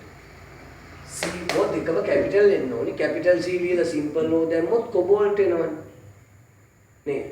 right. කැල්සියම් කාබනේට් වියෝජනයේ වෙලා හැදෙනවා කැල්සියම් ඔක්සයිඩ් සහ කාබන් ඩයොක්සයිඩ්. තව වියෝජන ප්‍රතික්‍රියාවක් විදිහට මම ලියනවා H2O2 ඒ මොකක්ද? අපිට නිකන් උරුයි වගේ නේ. එහෙම එකක් අහලා තියෙනවා දැකලා තියෙනවා. ඒ දැකලා තියෙන්නේ මතක තියෙන්නේ H2O2 නෙමෙයි H2O. H2O කියන්නේ ජලයෙන් හයිඩ්‍රජන් පරමාණු දෙකක් එක් ඔක්සිජන් පරමාණුවක් සමග සහසන්විත බන්ධනයකින් බැඳෙනවා. ඔන්න මතක් කරන්න බලන්න දැන්. එතකොට හයිඩ්‍රජන්ගේ සංයුත් මේ එක ඉලෙක්ට්‍රෝනයයි අවසාන ශක්ති මට්ටමේ තිබුණේ ඔක්සිජන්ට එකක් දීලා හවුලක් දාගත්තම එයාගේ දෙක හරියනවා. ඔක්සිජන්ගේ අවසාන ශක්ති මට්ටමේ ඉලෙක්ට්‍රෝන 6යි තිබුණේ හයිඩ්‍රජන්ලා දෙන්නෙක්ගෙන් ඉලෙක්ට්‍රෝන දෙකක් හවුලට ගත්තම එයාගේ 8 හරියනවා. බොහොම ස්ථායි සංයෝගයක් එතකොට නේද? හයිඩ්‍රජන්ලා දෙන්නගෙම දෙක හරියනවා අවසාන ශක්ති මට්ටමේ ඔක්සිජන්ගේ අෂ්ටකේ නැත්නම් 8 හරියනවා. ස්ථායි. නමුත් H2O2 වෙනකොට මෙතෙන්ට තව O එක්කෙනෙක් පැටලෙනවා. එතකොට මේ සහසංයුත බන්ධනයේ මේ වෙනකොටක් ස්ථායි. ඔක්සිජන්ගේ 8 හරි ගිහිල්ලා හයිඩ්‍රජන්ගේ 2 හරි ගිහිල්ලා. එහෙම තියෙද්දි තව එක්කෙනෙක් ඇවිල්ලා මේකේ එල්ලුනහම මේක අස්ථායි සංයෝගයක්. එතකොට මේක අස්ථායි තමයි. අපි මේකට කියනවා හයිඩ්‍රජන් පෙරොක්සයිඩ්. හයිඩ්‍රජන් පෙරොක්සයිඩ් તો දැකලා තියෙනවා. පාම්සිතිය. ඔයාලට අද යනකොට මොන්නම් අරගෙන යන්න පුළුවන් හයිඩ්‍රජන් පෙරොක්සයිඩ් බෝතලයක් දෙන්න පුළුවන්. කළු පාට වගේ නිකන් දුඹුරු පාට වගේ වර්ණ කරපු බෝතල කුප්පි වල දාලා තියෙනවා. ආ ගොඩක් ගණන් එහෙම නෑ. ඒවා පාවිච්චි කරනවා මේ තුවාල වලට තුවාල සුද්ධ කරන්න. පරණ තුවාල. දැන් නම් ඒක ප්‍රතිබෝධකයක් විදිහට යොදාගන්නේ නෑ. බොහෝ දුරට ඉස්සර තමයි අර අලුතෙන් අපි තුමු දැන් අත කැපුණා කියලා ඒකට එහෙම දාන්නේ හයිඩ්‍රජන් පෙරොක්සයිඩ්. ඔය තුවාලයක් පරණ වෙලා හැරව ගලලා එහෙම තියෙනවනේ. ඒ වගේ තුවාල වලට දැම්මම පෙන බුබුලු වෙනවා. සමහර අය මේ නියපොතු වලට දානවා නරක් වෙන නියපොතු වලට එහෙම දානවා. ඒක පෙන එනවා. අනිම හයිඩ්‍රජන් පෙරොක්සයිඩ්. එයා අස්ථායි නිසා එයා ටක් ගාලා වියෝජනය වෙලා හැදෙනවා. ජලය සහ ඔක්සිජන්. ජලය සහ ඔක්සිජන්. ඔයාගේ වැඩේ තමයි තුලිත කරන්නේ. කොහොමද? මේ ඊගාව එක. Potassium permanganate KMnO4 potassium permanganate අපි හොඳට දන්න කියන නමක් නේද? කොන්ඩිස් potassium permanganate අර කළු පාට වගේ කුඩු జాතියක් තියෙන්නේ වතුරට දැම්මම දම් පාට වෙන්නේ මොනතරම් ක්‍රියාකාරකම් වලට අපි පොඩි මේ 6 7 8 ගත්තද දම් පාට වතුර වගේ හදන්නේ රෝස පාටයි අඩුවෙන් දැම්මොත් රෝස පාටයි ගොඩක් දැම්මොත් තමයි දම් පාට වෙන්නේ. ගුරම්ම දැම්මොත් කළු පාට වෙලා යනවා මිලුදියක් පේන්නේ. ඒ පොටෑසියම් පර්මැංගනේට් ටික රත් කරනවා. පොටෑසියම් පර්මැංගනේට් ටික රත් කරනවා. හැදෙනවා. පොටෑසියම් මැංගනේට්. මොනවද කතානේ කියන්නේ? ඒකම කියනවා ආයේ. ඒකම කියනවා ආයි. ඒකම නෙමෙයි දෙකක් කියන්නේ. මේ බලන්න. පොටෑසියම් පර්මැංගනේට්. රත් කළාම වියෝජනය වෙලා හැදෙන්නේ පොටෑසියම් මැංගනේට්. වෙනස මොකද්ද? අරයට පර් කිව්වා මෙයාට පර් කියන්නේ නේ. අරයගේ තිබුණේ KMnO4. මෙයාගේ K2MnO4. වෙනස මෙතන පොටෑසියම් 2යි මෙතන පොටෑසියම් 1යි. එක තියෙන එකට කියනවා පර් කියලා අනිකට නිකම්ම මැංගනේට් කියනවා. එහෙනම් පොටෑසියම් පර්මැංගනේට් පොටෑසියම් මැංගනේට්. දාන්න. ඔන්න මේ සමීකරණ මට ආයෙ ගන්න වෙනවා. ඊටමදි වුණා. ඒ තනිය මට අපෝ බලන්නත් මේ කැමරාවේ මේ ටික ලියු පේන එක නැත්නම් නේද? පොටෑසියම් ඔයාට හොඳයි මම දෙපාරක් නෙවෙයි 7-8ම තව ලියනවා. පොටෑසියම් මැංගනේට් දැන් පොටෑසියම් පර්මැංගනේට් රත් කළාම ඊට තියාගන්නත් එපා මේ දාන්න රත් කළා හැදෙනවා පොටෑසියම් මැංගනේට් KMnO4 දාන්න මැංගනීස් ඩයොක්සයිඩ් MnO2 දාන්න O2 වාඩි වෙනකොට මෙතන ඉඳ තියෙනවා. මෙතන ඉඳ තියෙනවා. මෙතන ඉඳ තියෙනවා. ආය පරම සමීකරණ කියන්නම්. पोटेशियम परमैंगनेट रख करहम पोटेशियम मैंगनेटुई मैंगनीज डाइऑक्साइड समको ऑक्सीजन वायु බවට පත් වෙනවා. විද්‍යාගාරයේ තුල ඔක්සිජන් නිපදවීම කියන කොටස මේ තුන්වන වාරෙට 10 පන්තියේ තියෙනවා මේ ක්‍රියාකාරකම. ඒ ක්‍රියාකාරකමේටත් මේක තමයි කරන්න තියෙන්නේ. ඉතින් අපිට කරන්න වෙන්නේ පැහැදිලිව මේ කාලේ ඉස්කෝලේ නම් දැන් පටන් ගත්තනේ. ඉස්කෝලේදී ඉතින් වේගින් මේවා කරගෙන යනකොට වෙලාවක් ඒ විදිහේ කියලා කියන්න බෑ. නමුත් අපි මෙතෙක් ඉස්කෝලවල ඇත්තටම ආසාවෙන් කරපු ක්‍රියාකාරකම් තමයි වායු නිපදවීම.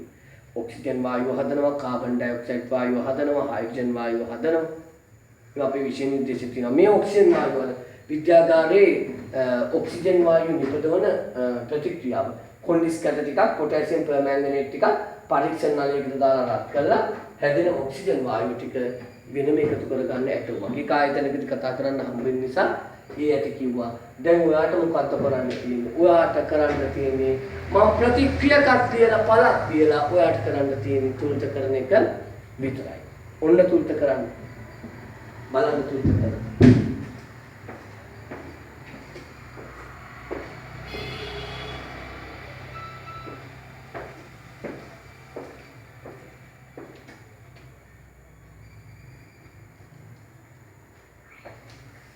right video එක නවත්තලා තුල්ත කරන්න පුළුවන් නේ මම දාගෙන යන වෙනස බලන්න. හැබැයි මම මෙහිම වැඩ කරද්දී ඔයා තුල්ත කරන්න ඉපමු. එනවා ඔයාට වැඩ කරන්න තියෙනවා නම් ඔයා ඔහොම වීඩියෝ එක නවත්තලා ඒ ටික කරගන්න. කළා ඊට පස්සේ ප්ලේ කරන්න. තේරුණාද? දැන් මේ බලන්න. කැල්සියම් 1යි කැල්සියම් 1යි. කාබන් 1යි කාබන් 1යි. ඔක්සිජන් මෙතන 3යි මෙතන 1යි මෙතන 2යි 3යි. ඔටෝ තුලිත සමීකරණය ඉබේම තුලිත වෙලා දෙයනේ කියලා අපිට හරි වාසි නේද? ඊගාවට යනවා හයිඩ්‍රජන් පෙරොක්සයිඩ් ජලය සහ ඔක්සිජන් බවට පත් වෙනවා. මෙතන හයිඩ්‍රජන් 2යි මෙතන හයිඩ්‍රජන් 2යි. ඒක නම් අන්තම් බැලන්ස්. මෙතන ඔක්සිජන් 2යි මෙතන ඔක්සිජන් 1යි 2යි 3යි. මේ පැත්තේ 3යි මේ පැත්තේ 2යි. අනිත් සමාන. සර් එකපාරක් කළා මතකයි අපිටත් මතකයි නේද? එහෙම එක පැත්තක 2 තිබිලා අනිත් පැත්තේ 3 තිබුණම එක පැත්තක තිබිච්ච දෙයක් ගිහින් අනිත් පැත්තට කොපි කරලා ඒක ගිහින් අනිත් පැත්තට කොපි කරලා ඒ සෙල්ලම් මේකේ බෑ. ඇයි? ඒ වෙලේ 3යි 2යි තිබුණේ යම් දැන් එතන 3 තිබුණේ එක තැන. යම් සංයෝගයකට ඉදිරි. 2 තිබුණේ එක තැනක විතර. යම් සංයෝගයකට ඉදිරි. මේක එහෙම නෙමෙයි. මෙතන මේ 2 තියෙන්නේ එක සංයෝගයක වුණාට මෙතන මේ 3 තියෙන සංයෝග දෙකනේ. මෙතන 2ක් මෙතන 1ක්. ජලය කියන්නේ 1ක් ඔක්සිජන් කියන්නේ 1ක්. එතකොට මෙතන 1යි මෙතන 2යි 3යි 3 තමයි 3 තියෙන්නේ දෙපොලේනේ. මෙතන හේතු යතන දෙකු. ඒ වෙලාවට ඒ සෙල්ලම් දාන්න දැන් කරන්න හොඳම වැඩේ තමයි මොකක්ද දන්නවද? මේ පැත්ත 2යි මේ වෙනකොට මේ පැත්තේ 3යි තියෙන්නේ. මේ ඔත්තේ ගානක් ඇවිල්ලා තියෙනවානේ. මේ ඔත්තේ ගාන ඇවිල්ලා තියෙන්නේ මෙන්න මෙයත් එක්කනේ. අපි ඒකට ඉස්සරහට දෙකක් දාලා එනේන විදිහට තුල්ත කරන්නේ ගණන් කරගෙන හද බලලා කරනවා. මම කියන්නේ යාන්ත්‍රණයක් මෙන්න මේ විදිහටයි කරන්න කියලා ක්‍රමයක් නැහැ කියලා. එහෙම එකක් තිබුණා නම් ඔයාලට ගියා දෙනවනේ කොච්චර ලේසිද නේ. ඉතින් මෙතනට දෙකක් දෙනවා. ඇයි දෙකක් දෙන්නේ? මෙතන ඔක්සිජන් 2යි. දැන් මෙතන 2යි කියන්නේ මේ ඊතරේ මේ පැත්තේ පළ පැත්තේ. 2යි 4යි. එහෙනම් මේ පැත්තේ කීය වෙන්න ඕනද? 4ක් වෙන්න ඕනේ. ටිකක් දාමු. 2 4යි 2යි දැන් හයිඩ්‍රජන් මේ පැත්තේ 2යි 2 4යි. මේකෙත් 4යි මේ 2 4යි. වැඩි ගොඩනේ. 2 4යි 2 4යි. දැන් යමු මේක. पोटेशियम 2යි K2යි. මෙතනත් 2 වෙන්න ඉස්සරින්ම දාන්න වෙනවනේ. पोटेशियम. දැන් වැඩි හරියට. पोटेशियम 2යි पोटेशियम 2යි. එතකොට මැංගනීසුත් එකක් තියෙනවා මේ. ඉතින් මැංගනීස් දෙකෙන් එකක් මෙතන තියෙනවා අනිත් මෙතන තියෙනවා. මැංගනීසුත් එක.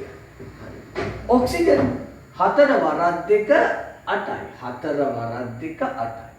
8න් 4ක් මෙතන තියෙනවා. තව ඉතිරි කීයද? 8න් 4ක් ගියාම 4යි.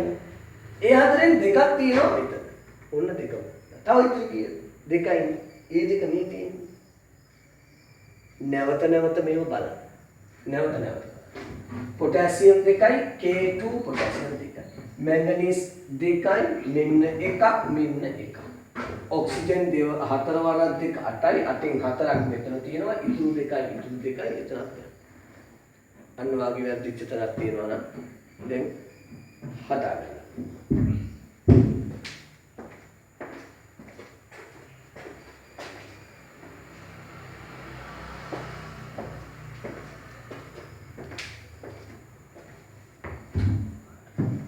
හරිද? එහෙනම් අපි ඊගාවට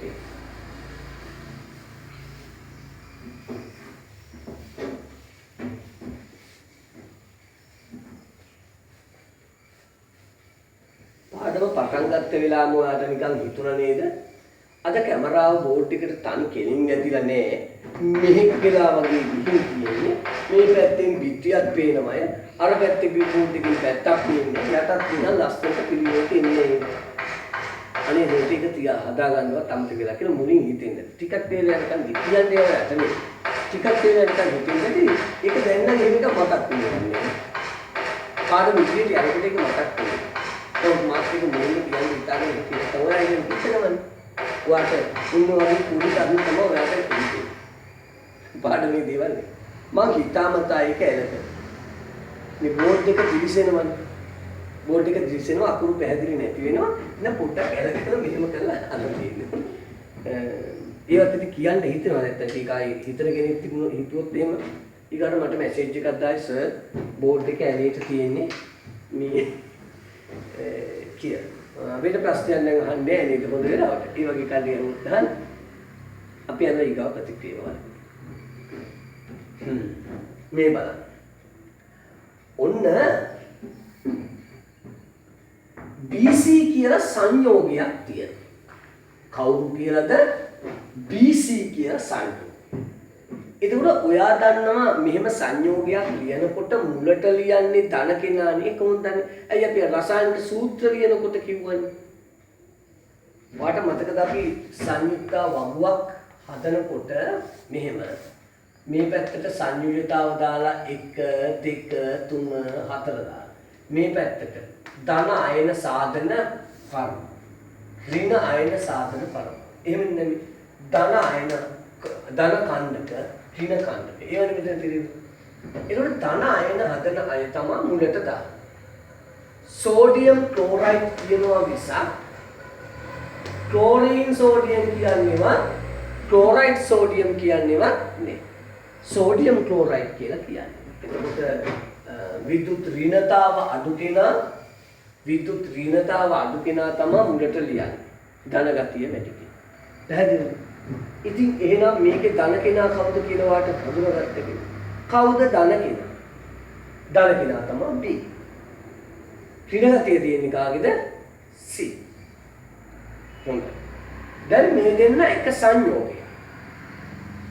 සහසංයුජ සංයෝගයක් කරේ අයනික සංයෝගය මේ දෙන්න එක විදිහට දැන් එකතු වෙලා මේ එක සංයෝගයක් විදිහට එක පවුලක් විදිහට එකතු වෙලා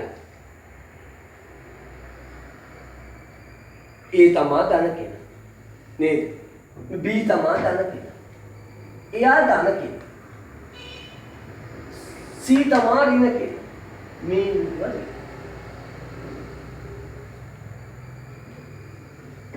හැබැයි මේ C අනෙකුත් ඍණායන අතර ප්‍රබල ඍණ කෙනෙක්. යා ප්‍රබල ඍණ කෙනෙක්. ඒක නිසා මම රෝස පාට දැම්ම ඔයාලට පේනවත් ගන්න. වර්ණ පේනවා කොහොම අටු යොකින් බලන්න. එයා ප්‍රබලයි. කවුද ප්‍රබල? මේ ඍණ කෙනා C කෙනා. හැබැයි මේ B කෙනා හරි දුර්වලයි. ධන තමා දුර්වල. ධන දුර්වල කෙනෙක්. නමුත් කවදාවත් මේ C හිතන්නේ අනේ මගේ ධනාරෝපණී දුර්වලයි. මම එකතු වෙලා ඉන්න ධනාරෝපණී හරි දුර්වලයි. එයත් එක්ක එකට ඉඳලා වැඩක් නෑ කියලා C හිතන්නේ නේ.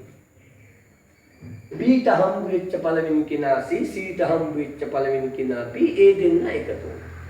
වෙන කෙනෙක් දැක්කෙත් නෑනේ. ප්‍රබලයෝ දැකලත් නෑනේ. ඉතින් ඉන්න කෙනා එක්ක එකතු.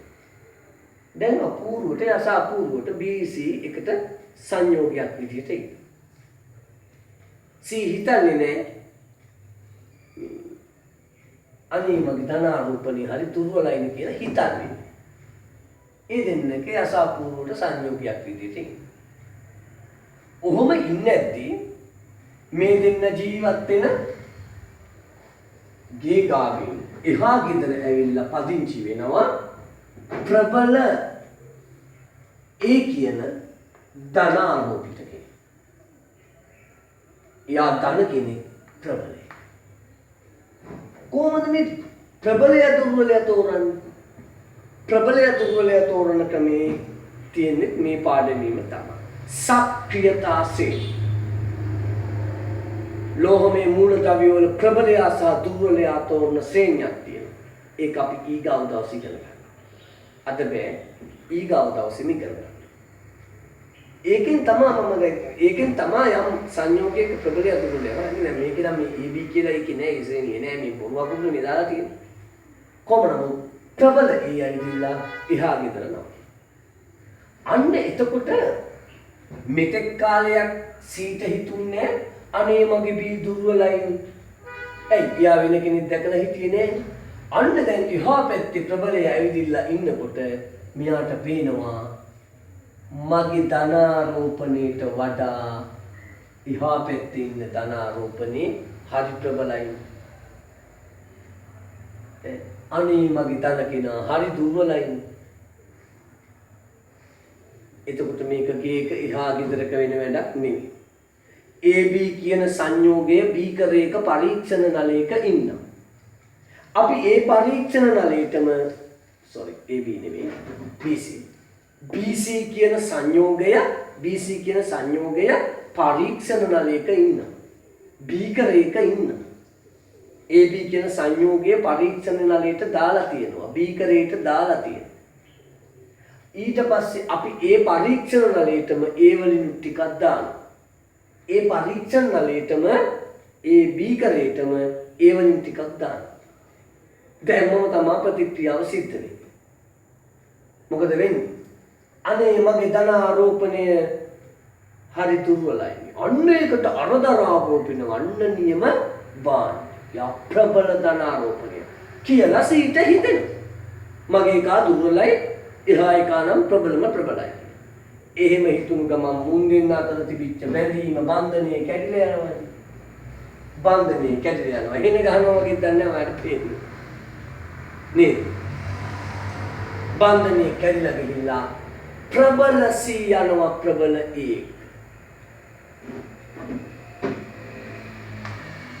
ප්‍රබල A එක්ක ප්‍රබල C එකතු වෙනවා. දැන් A ප්‍රබලයි C ප්‍රබලයි. එකම පාටින් දැන් විරෝධ පාටින් මන් දැන්නේ. මියා ධනාරෝපණී මියා හිනා. අන්න සක්‍රියතාව වැඩි දෙන්න එකතු වෙලා දෙන්න එක පූල් එකේ ඉන්නේ නැති ඒ සීනේ නේද? ඒ ලියවිච්ච ඇති. ඒ දෙන්න එකතු. අනේ එතකොට B එකතු වෙලා හිටපු C ප්‍රබලයක් කැවිලා තමන්ට හිටපු ඍණාරෝපණේ තමන්ගෙන් උදුරගෙන වෙන කෙනෙක් යන්න. තමන්ගේ ඍණාරෝපණේ තමන්ව දාලා එයත් එක්ක යන්න. B තනි වෙන. දුකයි නේද හිතට. B තනි වෙලා අනේ පැත්තකට වෙලා ඉන්න. B VC වෙලා ගියා මේ වැඩේ. එකට හිටපු BC ඒ ආවට පස්සේ B VC වෙලා ගියා. එයාව පන්නලා අලුත් කෙනාව අල්ලගත්තා. B පන්නලා C ඒත් එක්ක එකතු වුණා. C B පන්නලා ඒත් එක්ක එකතු වුණා. B පැන්නුවා. ඈත් කළා විස්ථාපනය කළා. එකෙක්ව විස්ථාපනය කළා. ඒක විස්ථාපන ප්‍රතික්‍රියා. බීව විස්ථාපනය කළා එකෙක්වයි විස්ථාපනය කළේ. ඒක විස්ථාපන ප්‍රතික්‍රියා. අන්න අපි ඊගාව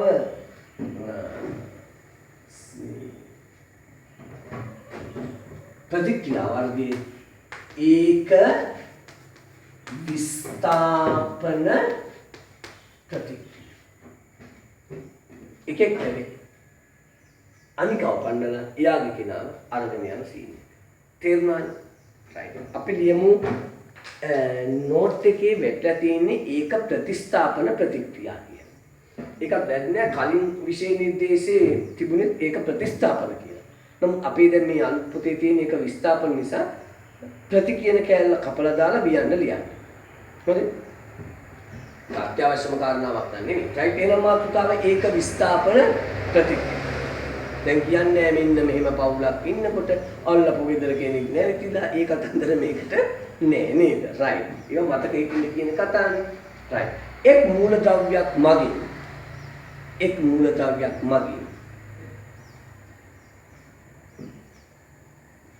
සංයෝගයක ඇති තවත් මූලද්‍රව්‍යයක්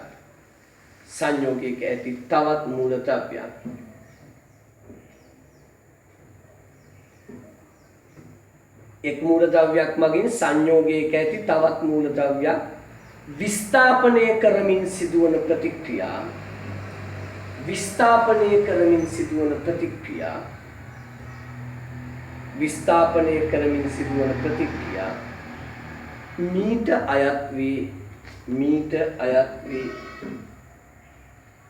මීට අයත් වේ. එතකොට අර පොදු සමීකරණ කලින් කියපු පාඩෙම කියමු. මේ විලාවේ මේවට කණවිල දාන්න එපා. ඒවා හිතේ තියෙන්නේ. හිතේ තිබුණාට පුතේ අඳින්නේ නෑ ඒවා. එතකොට මේ වෙන ගහන ඒවා කුණු ගහන ඒවා මේ දෙන්නව වෙන ඒවා ඊව දාන්නේ. ටග්ගල සමීකරණය දෙගන්න බලන්න.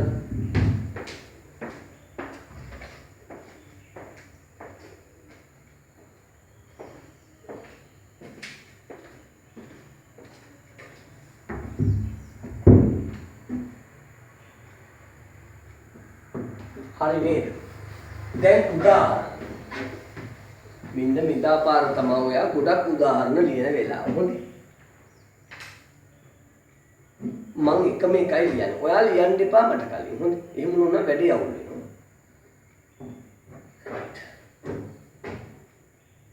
හයිඩ්‍රොක්ලෝරික් අම්ලයට HCl අම්ලයට මැග්නීසියම් කැලලක් දාන්න. හයිඩ්‍රොක්ලෝරික් අම්ලයට මැග්නීසියම් කැලලක් දාන්න. දැන් මොකද වෙන්නේ? දැන් ඉතින් ඔයා සක්‍රියතා ශ්‍රේණිය දන්නේ නැහැනේ. ඒක උගන්වන්නේ ඊගාව පාඩමේනේ. සක්‍රියතා ශ්‍රේණිය හැටියට ක්ලෝරින් ප්‍රබල ඍණ කෙනෙක්. නෑ අපේ සක්‍රියතා ශ්‍රේණිය ක්ලෝරින් ප්‍රබල ඍණද කියලා පෙන්වන්න නෑ. ලෝහ සඳහා තමයි තියෙන්නේ.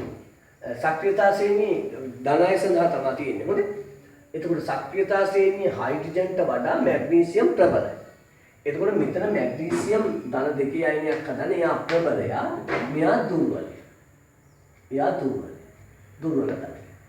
එතකොට ප්‍රබලයා ඇවිත් දුර්වලයාව පන්නලා ක්ලෝරින්ව අයිති කරගන්න. මොනවද හැදෙන්නේ? හැදෙනවා මැග්නීසියම් හයිඩ්‍රජන්ව පන්නලා ක්ලෝරින්ව එකතු කරගන්නවා. හැදෙනවා මැග්නීසියම් ක්ලෝරයිඩ්. එවලෙම අමතක කරන්න එපා. එවලෙම සංයුක්ත මාරු කරලා ඉන්න. මැග්නීසියම් ඇවිත් හයිඩ්‍රජන්ව පන්නලා ක්ලෝරින්ව අල්ලගත්තා මැග්නීසියම් ක්ලෝරයිඩ්. මැග්නීසියම්ගේ සංයුක්තාව 2 ලියනවා ක්ලෝරින් ගාවින්. ක්ලෝරින්ගේ සංයුක්තාව 1 ලියන්නේ. එක ලියන්නේ. තව මොනවද හැදෙන්නේ? ඇයි මේ තනි වුණු කෙනා? කවුද තනි වුණේ? හයිඩ්‍රජන් වායුවක් නිසා තනි අකුරකින් දාන්න බැහැ. තනි හයිඩ්‍රජන් පරමාණු මේ ස්වභාවී පවතින්නේ නෑ එහෙම වුණොත් හයිඩ්‍රජන් පරමාණු දෙකක් එකතු වෙලා සහසංයුජ බන්ධනයක් හදාගෙන හයිඩ්‍රජන් වායු බවට පත් වෙනවා. H2 බවට පත් වෙනවා. තනි හයිඩ්‍රජන් පරමාණුව අවසාන ශක්ති මට්ටමේ ඉලෙක්ට්‍රෝන එකයි තියෙන්නේ. ඒක අස්ථායි යටක් ගන්න තව කෙනෙක් එක්ක එකතු වෙලා දෙකක්.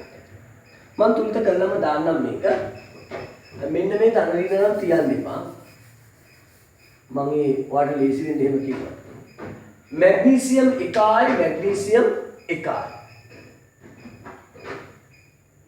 හයිඩ්‍රජන් 1යි මේ පැත්තේ හයිඩ්‍රජන් 2යි. එහෙනම් මේ පැත්තට දාන්න ඕනේ 2. ක්ලෝරින් 2යි මේ තියෙන්නේ ක්ලෝරින් 2යි. ආයෙ බලන්න හොඳයි. ආයෙ බලන්න. මැග්නීසියම් 1යි මැග්නීසියම් 1යි. හයිඩ්‍රජන් 2යි හයිඩ්‍රජන් 2යි. ක්ලෝරින් 2යි ක්ලෝරින්.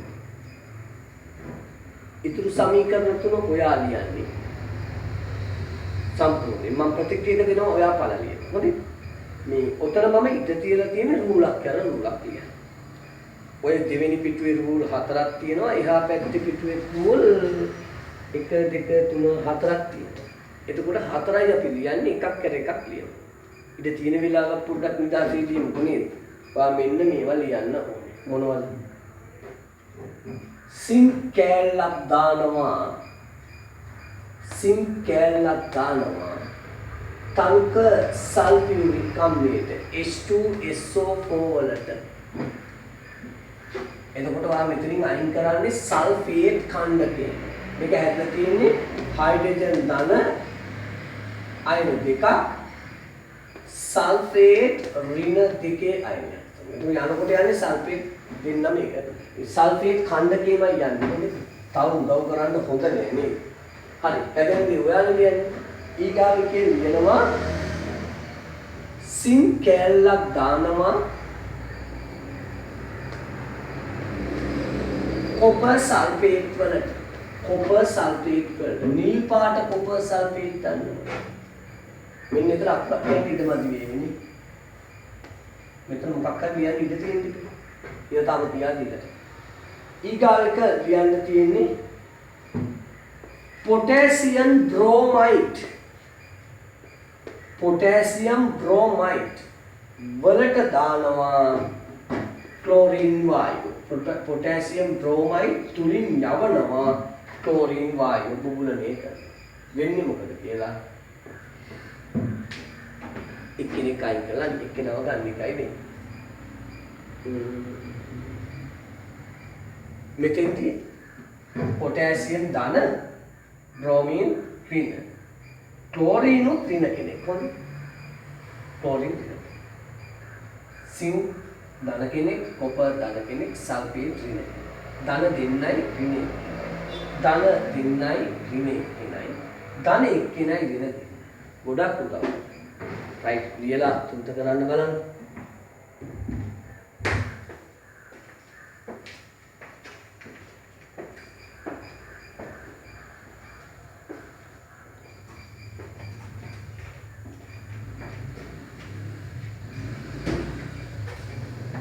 හරි වීඩියෝ එක නවත්තලා වැඩි කරනවානේ. වැඩිම ලියන්න. ප්‍රබල සිංක් කැවිත් හයිඩ්‍රජන්ව පන්නලා සල්ෆේට් වයිටි කරගත්තා. හැදෙනවා zinc sulphate ZnSO4 zinc sulphate. එවෙලම මාරු කරන සංයුක්ත සිංක සංයුක්තාව දෙකයි දෙක ලියන්න ඕනි මෙතනින් සල්ෆේට් සංයුක්තාව දෙක ලියන්න ඕනි මෙතනින් දෙකට දෙක කැපෙනවා. අනේ තනි වෙනවා කවුද තනි වෙන්නේ? මෙන්න මෙතන හිටපු හයිඩ්‍රජන් H2. පස්සේ තුන්ත කරමු ඔක්කොම එක. දැන් මේ ප්‍රබල සිංක් ගිහින් දුර්වල කොපව පන්නලා අයිති කරගන්නවා සල්ෆේට්. හැදෙනවා සිංක් සල්ෆේට්. කලින් වගේම සංයුක්තා දෙක කැපෙනවා. තනි වෙන්නේ මෙදා පාර හයිඩ්‍රජන් නෙමෙයි කවුද? කොපර්. කොපර් ලෝහයක් නිසා කොපර් කියන්නේ තඹ ලෝහයක් නිසා තම ලෝහයක් නිසා පූ දාන්නේ එහෙම නේ. ඒ වායුවක් වෙච්ච නිසා පූ දෙන්නේ. ඊගාලිකේ ප්‍රබල පොටෑසියම් දුර්වල බ්‍රෝමීන් එක්ක එකතුනේ ක්ලෝරින් ඇවිත් එතෙන්ට ඇවිල්ලා බ්‍රෝමීන්ව පන්නලා අල්ල ගන්නවා. එතකොට පොටෑසියම් එකතු වෙනවා ක්ලෝරින්. ඉතින් ඔයාලට අනුව කරන් පැටලෙයි. මෙතන ධන තමයි පොටෑසියම්. ඍණ තමයි බ්‍රෝමීන්. ක්ලෝරින් ඍණ කෙනෙක් විද්‍යුත් ඍණතාව ගත්තොත් වැඩි. ක්ලෝරින් හතර කාණ්ඩේ හැලදෙන කාණ්ඩේ ටිකක් උඩින් ඉන්න කෙනෙක්. එතකොට ක්ලෝරින් බ්‍රෝමීන් පාන. විද්‍යුත් ඍණතා පාඩම මතක ඇති විද්‍යුත් ඍණතාව වැඩිම මූලද්‍රව්‍ය තමයි හතර කාණ්ඩේ මූලද්‍රව්‍ය වලින් ෆ්ලෝරින්ට වඩා ක්ලෝරින් අඩුයි. ක්ලෝරින්ට වඩා බ්‍රෝමීන් අඩුයි. බ්‍රෝමීන්ට වඩා අයඩින්. යම් කාණ්ඩයක් දිගේ පහළට එනකොට විද්‍යුත් ඍණතාව අඩු වෙනවා. ඒවා ඔයාලට උගන්වලා තියෙනවාට මතක නැතුවට. හොඳයි. right. එතකොට ක්ලෝරින් නැවි බ්‍රෝමීන් පන්නලා පොටෑසියම් අයිති කරගන්නවා. එතකොට බ්‍රෝමීන් තන්නේ. බ්‍රෝමීන් තන්නේ. Br2. ඒක ද්‍රව තත්ත්වයේ තියෙන. අපි ආවර්තවගේ ද්‍රව තත්ත්වයේ තියෙන මූලධර්ම. කාබන උෂ්ණ තත්ත්වයේ ද්‍රවයක් විදිහට තියෙන. රසදිය ද්‍රවයක් විදිහට තියෙන. right. දැන් තුලිතකම. මෙහෙන් නම් තුලිතක දෙන්නේ සින් 1 සින් 1. Hydrogen 2 hydrogen 2. ඔයාට ඕන නම් මෙහෙමත් කියකි. S1 S1 O4යි O4යි. තේරෙනවද? S1 S1 O4යි O4යි. මම නම් ලේසි ක්‍රමයට බලන්නේ මෙහෙමයි. SO4 එකයි සල්ෆේට් එකයි සල්ෆේට් එකයි. අයනවද? සින්ක් එකයි සින්ක් එකයි හයිඩ්‍රජන් 2යි හයිඩ්‍රජන් 2යි සල්ෆේට් එකයි සල්ෆේට් එකයි. ඊගාරිකේ ඔටෝතුත් සමීකරණ අපිට කරන්න කියන්නේ සින්ක් එකයි සින්ක් එකයි සින්ක් එකයි සින්ක් එකයි කොපර් එකයි කොපර් එකයි සල්ෆේට් එකයි සල්ෆේට් එකයි තුන්ත කරන්න දෙයක් දැන් බලන්න යනකොට තුන්ත කරන්න දෙයක් නැහැ නේ කියලා හිතන්නේ මේ පාඩම රසායනික ප්‍රතික්‍රියා වර්ග ඉගෙන ගන්න එක. තුන්ත කිරීම ගැන ඉගෙන ගන්න එක නෙවෙයි. අපි හදන්නේ ඒ පාඩමටම හේතු වෙලා තුන්ත කිරීම ටිකක් ඉගෙන ගන්න. හොඳයි. ඊට පාඩමේ ප්‍රධාන අරමුණ ප්‍රතික්‍රියා වර්ග හතර ඉගෙන ගන්න එක. ඒ හින්දා ඒකට තමයි වැඩි බලක් දාලා තියෙන්නේ. පොටෑසියම් 1යි පොටෑසියම් 1යි දැක්කම බ්‍රෝමීන් 1යි මෙතන Br2 2යි එහෙනම් දෙක දාන්න වෙනවා මෙන්න මෙතෙන්ට K2යි දැන් මෙතෙන්ට K2 දාන්න වෙනවා ආයෙ බලමු पोटेशियम दिकाई पोटेशियम दिकाई ब्रोमीन दिकाई ब्रोमीन दिकाई क्लोरीन Cl2 दिकाई Cl2 दिकाई देखन अन्न तुलत මේ හැම සමීකරණයක්ම අපි ආයේ බලනවා හොඳයි ආයේ හැම සමීකරණයක්ම බලන්න වෙනවා අර අනිත් මේ අණු කොටස එකතු කරනකොට එහෙමනම් ඔයා මේකෙත් අඩුපාඩු හදා ගන්න. අඩුපාඩු හදාගත්තද මේ කලින් මෙන්න මේ පේජිය හරියට වැටෙ නෑ වගේ නිකන් එහෙන් මෙහෙන් කැපිලා ගිහිල්ලා වගේ තිබුණා වගේ දැක්කා. නමුත් දැන් ඔයාලට ඒක පේන්නේ නැති. මැග්නීසියම් දෙකක් Cl මැග්නීසියම් ක්ලෝරයිඩ් හයිඩ්‍රජන්. ඊගාට පැත්තට කැපිලා වගේ මම දැක්කා. ඒක දැන් හරියට දැන් පේනවනේ ඔන්න මම.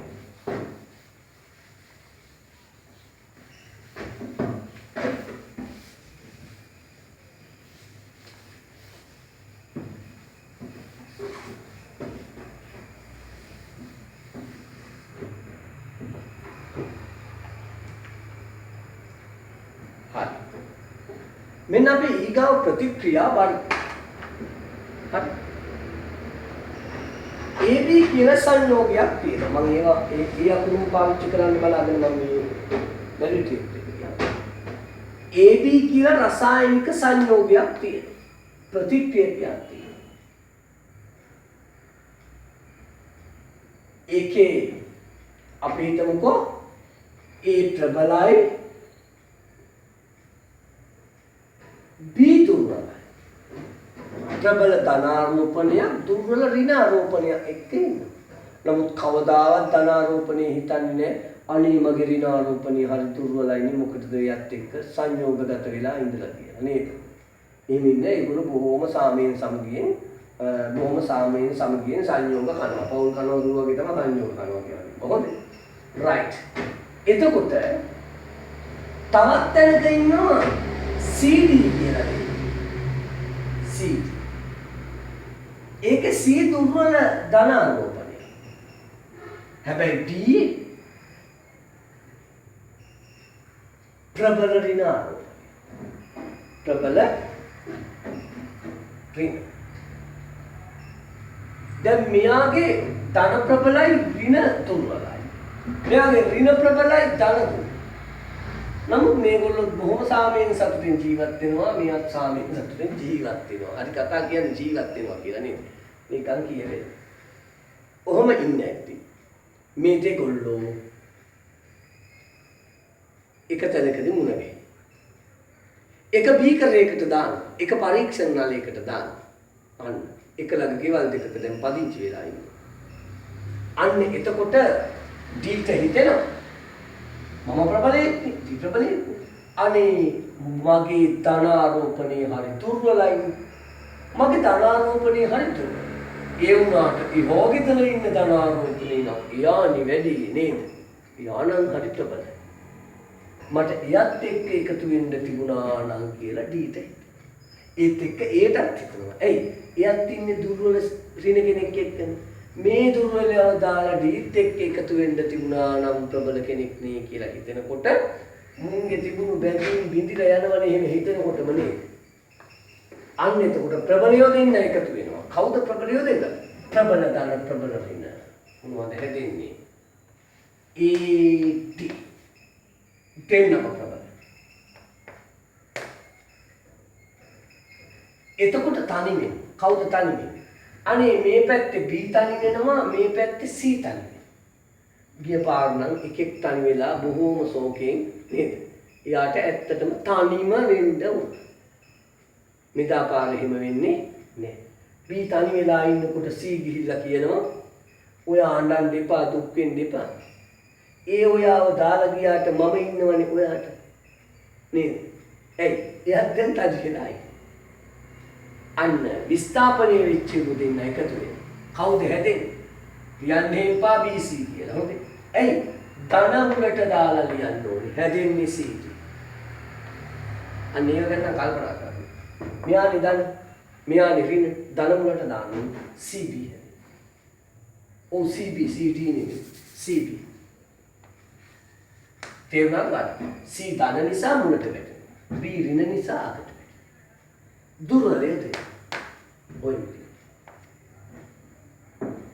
අන්න ඒ විදිහේ ප්‍රතික්‍රියා. මොන විදිහේ ප්‍රතික්‍රියාවද?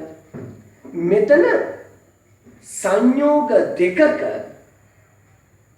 සංගතක දෙකක් නැත්නම් අයන දෙකක් ඛණ්ඩක දෙකක් විස්ථාපනය වෙලා යනවා. ද්විත්ව ප්‍රතිස්ථාපන ප්‍රතික්‍රියා.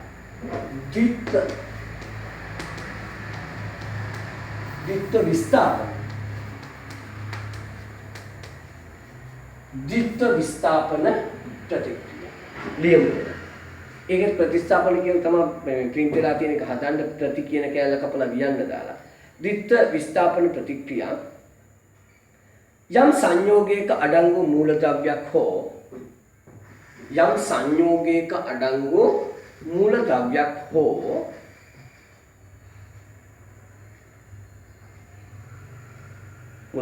හෝ අයන ඛණ්ඩකයක් හෝ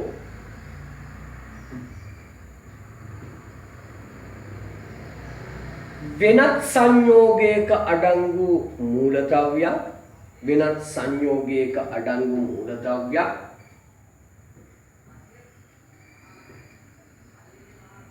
සංයෝගයක අඩංගු මූලද්‍රව්‍යයක් හෝ අයන ඛණ්ඩකයක්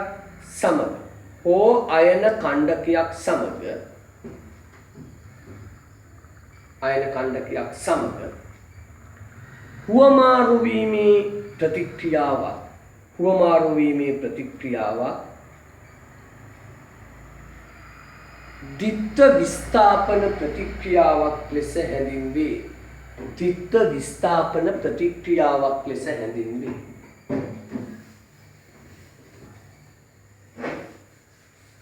මෙන්න මේ ධනවින එහෙම දාන්නේ නැහැ නානකොට. දැන් මේක මේ දුවාට සටහන එහෙම ලියා ගන්න බැරුණු පාට අපව පස්සට ඇදලා ආයින් ප්ලේ කරලා වෙලා සටහන් ලියා ගන්න පුළුවන්. ඉන්න මම ලොකු කාලවල ඉන්නේ අපි මේ යන ස්පීඩ් එකෙන් ලියා ගන්න බැරි කීප දෙනයි. ඒගොල්ලන්ට අර ක්‍රමෙන් දුන්නා ලියා ගන්න පුළුවන්. අපි අපේ යන වේගෙන් යමු නේද? රයිට්. එහෙනම් මේකත් තියා ගන්න. ඒක කොටු කරනවා නේද? ඔව් අපි ඒක කොටු කළා. ඒක පාට පෑලින් ලිවි. මේ ඉන්නේ එහෙම කොටු කරන්න එපා. ඔහොම කොටු කරන්න යන්න එපා. හොඳට අඳුර දාලා කොටු කරන්න. මේ හැම එකක්ම ලියන පොතේ ලියන්නත් ඕන.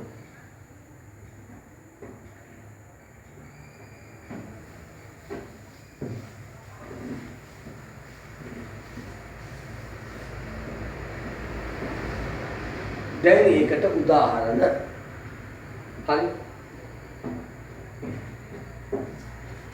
උදාහරණ हाइड्रोक्लोरिक अम्लයට දානවා සෝඩියම් හයිඩ්‍රොක්සයිඩ්. අමතක වෙයි දන්නේ මෙතනක් ඉඳ තියෙන්න ඕනේ මෙතනක් ඉඳ තියෙන්න ඕනේ මෙතනක් ඉඳ තියෙන්න ඕනේ මෙතනක් ඉඳ තියෙන්න ඕනේ. ඊට පස්සේ ඊතලේ කොට උනට ගන්න ඊතලේ හොඳ. हाइड्रोक्लोरिक අම්ලයට සෝඩියම් හයිඩ්‍රොක්සයිඩ් දාන්න. ඔන්න බලන්න මේ වැඩේ.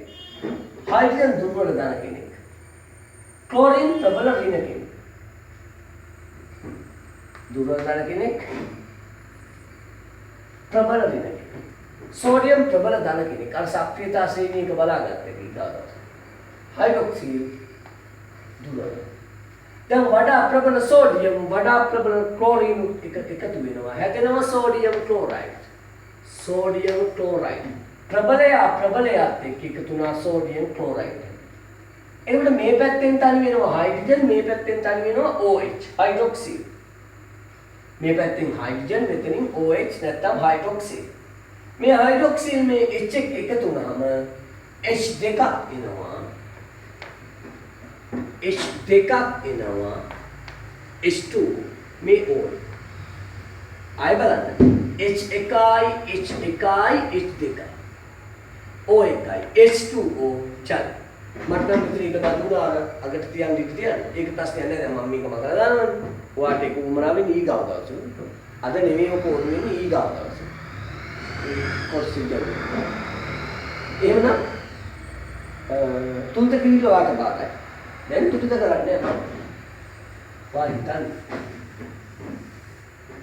රසායනික සමීකරණ ලියන්න නෑ රසායනික සූත්‍ර ලියන්න අපි ලොකු වෙහසක් ගත්තා ඒ වෙනුවෙන් දවසක් නෑ සංයුක්තාවම හදාගෙන මේ වෙල අරගෙන එක එක්කිනාට ගගා නේද එක දවසින් ඒකට ක්‍රමයක් තුන යාන්ත්‍රණයක් තිබුණා. නමුත් මේකට යාන්ත්‍රණයක් නේ. එහෙනම් ඒකට වඩා මේක අමාරු කියලා හිතන්න එපා. දැන් මම අත්දැකීමෙන් කියන්නේ. දැන් 11 ළමයි ගත්තා. කොයිට කලින් විභාගෙ ලඟ වෙනකොට 11 ළමයි ගත්තා. ඔය සමීකරණ තුලිත කරන එක නම් බොහෝ ළමයි කරනවා. ඔයත් ඒ වගේමයි. ඔයාට ඔන්න බලන්න ලබන අවුරුද්ද විතර වෙනකොට මේ පාඩම පහු කරලා තව පාඩමක් දෙකක් යනකොට හොඳට තුලිත කරන්න අතෙන්ට දෙක දාලා මෙතෙන්ට ගුණක් දාලා අරවමිය කළා. ඔයාත් අහු වෙන්නේ ඔයාට අමාරු වෙන්නේ අර කලින් කරපු සූත්‍ර ලිවිල්ලම තමයි. ළමයි වැඩිපුරම කරන්නේ වැඩිපුරම ළමයිගේ වරදින්නේ සූත්‍ර ලිවිල්ල. තුලිත කිරිල්ල කොහොමද කොට ගන්න. හැබැයි තුලිත කරන්න බෑ හරියට සූත්‍ර ලිවිල්ල. සූත්‍ර වැරදුනොත් තුලිත කරන්න වෙන්නේ. right මම මේක තුලිත කරන්නේ නැහැ. ඔයාලා තුලිත කරනවා ඊගාව ටික ලියාගෙන යන්න. सिल्वर नाइट्रेट वलट silver nitrate AgNO3 silver nitrate वलट दानवा हाइड्रोक्लोराइड HCl හැදෙන්නේ මොනවද කියලා ඔයාලා ඊගාව එක බේරියම් ක්ලෝරයිඩ් වලට දානවා सोडियम सल्फेट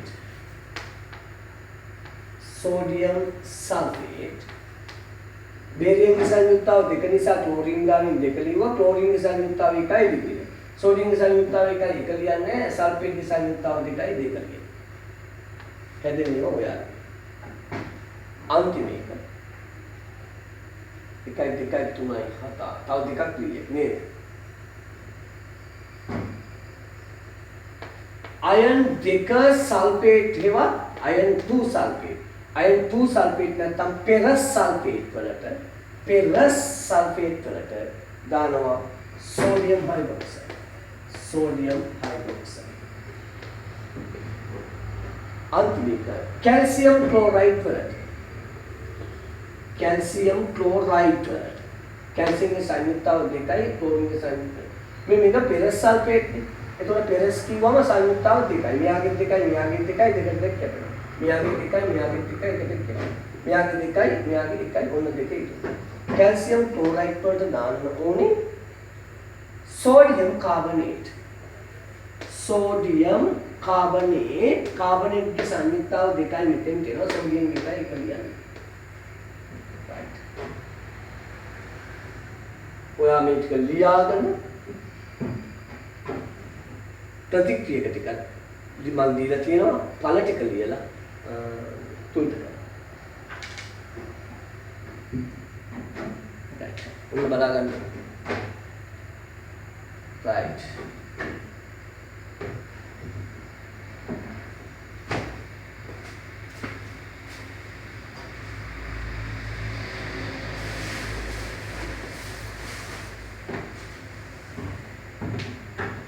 වීඩියෝ එක නවත්තලා කරගත්තා ඉන්නේ. එහෙනම් මම කතා කරනවා. තුන්ත ගෙලින් පස්සේ ප්‍රබල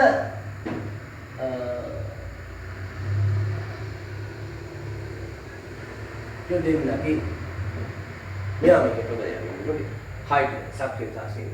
හයිඩ්‍රජන් ගිල නයිට්‍රේට් එක්ක එකතු වෙනවා. හැදෙනවා. HNO3 දෙන්නගේම සංයුක්ත එකට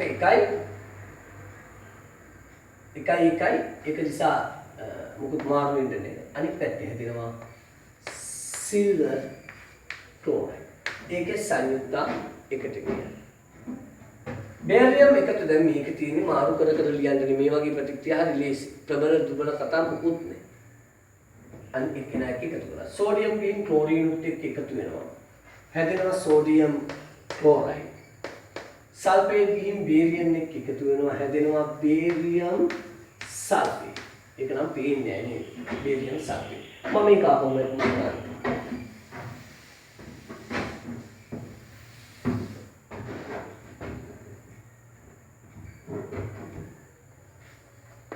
බේරියම් ක්ලෝරයිඩ් එක්ක එකතු කරනවා කියන්නේ මොනවද? Sodium sulphate. sodium sulfate හැදෙනවා sodium chloride එකතු වෙලා sodium chloride barium sulfate එකතු වෙනවා barium sulfate ඒක පිටවදින්න කියන්නේ මේ හැම එකක්ම මොකක්ද ඉන්නේ චුට්ටක් මෙන්න මේ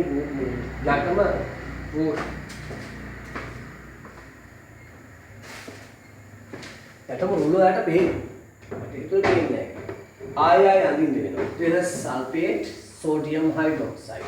ටෙරස් සල්ෆේට් කියලා කියන්නේ පරණ ක්‍රමයට. දැන් කියන්නේ iron 2 sulfate. තු කියන්නේ දෙකට දෙක කැපෙනවා මේක. මෙයාගේ සංයුක්තවල දෙකයි මෙයාගේ දෙකයි. එකතු වෙන්නේ සෝඩියම් හයිඩ්‍රොක්සයිඩ් එක. සෝඩියම් හයිඩ්‍රොක්සයිඩ් කියන්නේ.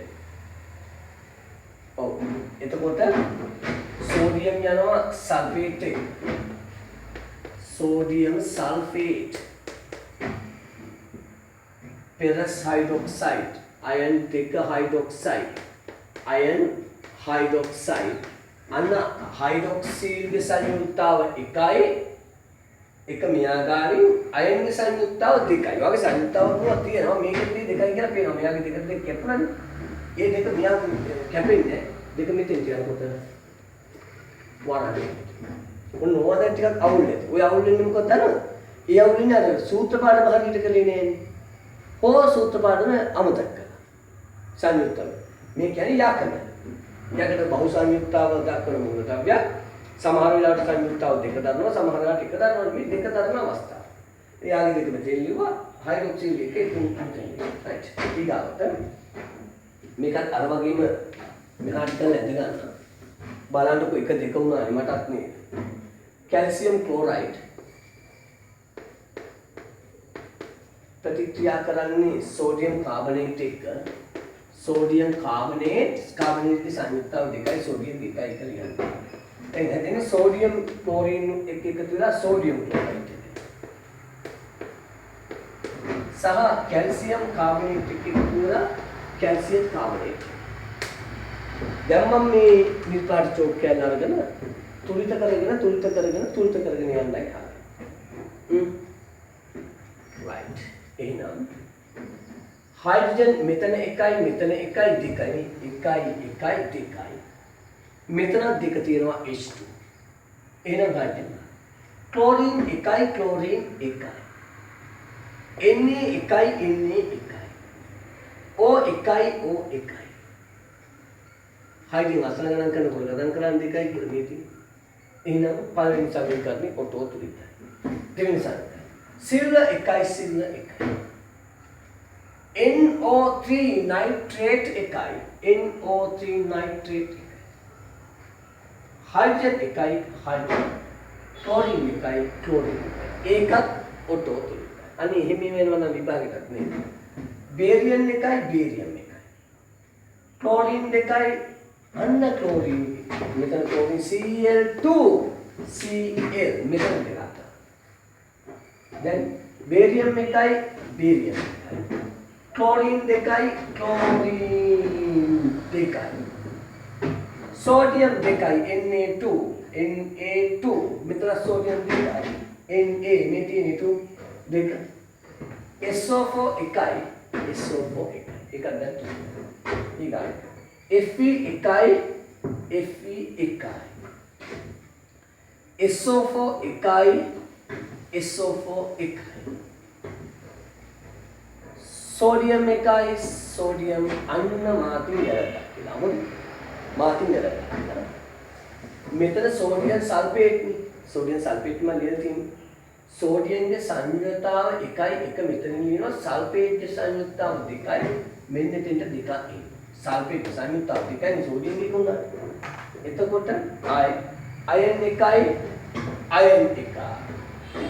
sulfate එකයි sulfate එකයි. sodium මෙතන එකයි මෙතන sodium දෙකයි. ඒ කියන්නේ මෙතෙන්ට දෙකක් දාන්න වෙනවා. sodium දෙකයි sodium දෙකයි. O දෙකයි එතකොට O දෙකයි කියලා මෙතන ගන්නකොට මෙතන O හතරක් තිබුණානේ. ඒකත් එක්ක හයක් කියලා. එහෙම හය ගන්න පුළුවන්. නමුත් අපි මේ දෙක එකට නිගත්තේ සල්ෆේට් එකයි කියන්නේ. ඒක මෙතන ගණන් කළානේ. ඒ කියන්නේ මේ O නේ මේක විතරක් ගන්න. O දෙකයි. O දෙකයි. හයිඩ්‍රජන් දෙකයි. හයිඩ්‍රජන්. ඕනනම් අර කන්නේකම හයිඩ්‍රොක්සිල් දෙකයි. hydroxyl දෙකයි කියලා ගන්නවා. ඊගාට කැල්සියම් එකයි. කැල්සියම් එකයි. ක්ලෝරින් දෙකයි. මෙතන ක්ලෝරින් එකයි තියෙන්නේ දෙකක් තමයි. සෝඩියම් Na2 දෙකයි. සෝඩියම් දෙකයි. මෙන්න සෝඩියම් දෙකයි. CO3 කාබනේට් එකයි CO3 කාබනේට්. මොන්නේ එතකොට තුල්ත කිරීමත් සමානයි. ඔයාගේ තුල්ත කිරීම වලින් 1 2 3 4 5 බලන්න පහෙන් කීයක් ඔයාගේ හරිද කියලා. රයිට්. අඩුපාඩු ටික හදාගන්න.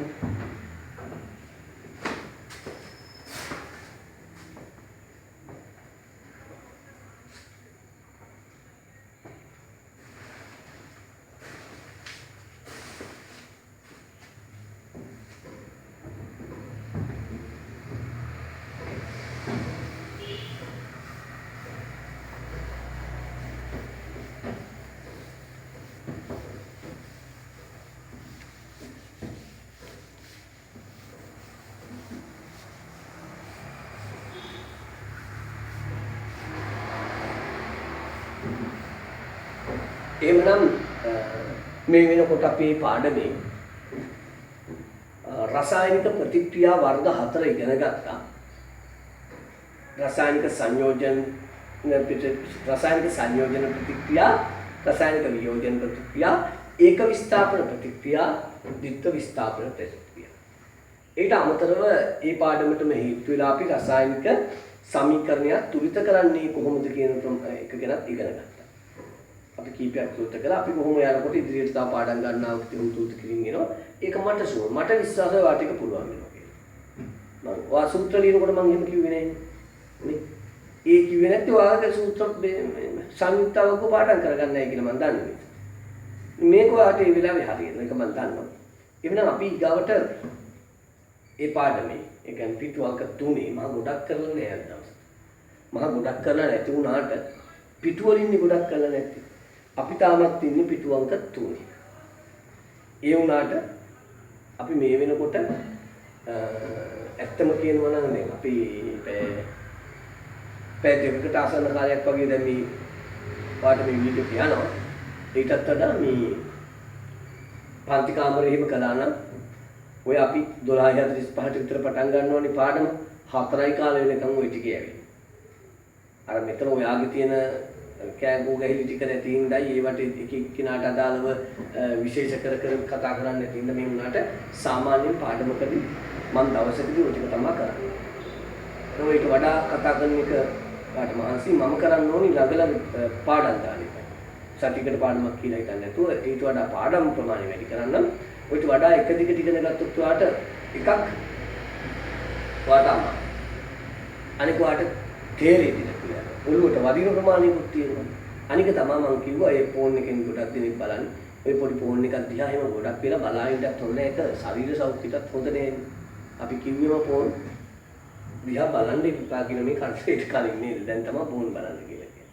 එhmenan අපි මෙතනින් වැඩි නවත්තමු. ඊගව පාඩමේදී ලෝහවල ප්‍රතික්‍රියාතාවය කියන එකෙන් අපි මුණ ගැහෙනවා. එහෙනම් සියලු දෙනාටම ආයුබෝවන්.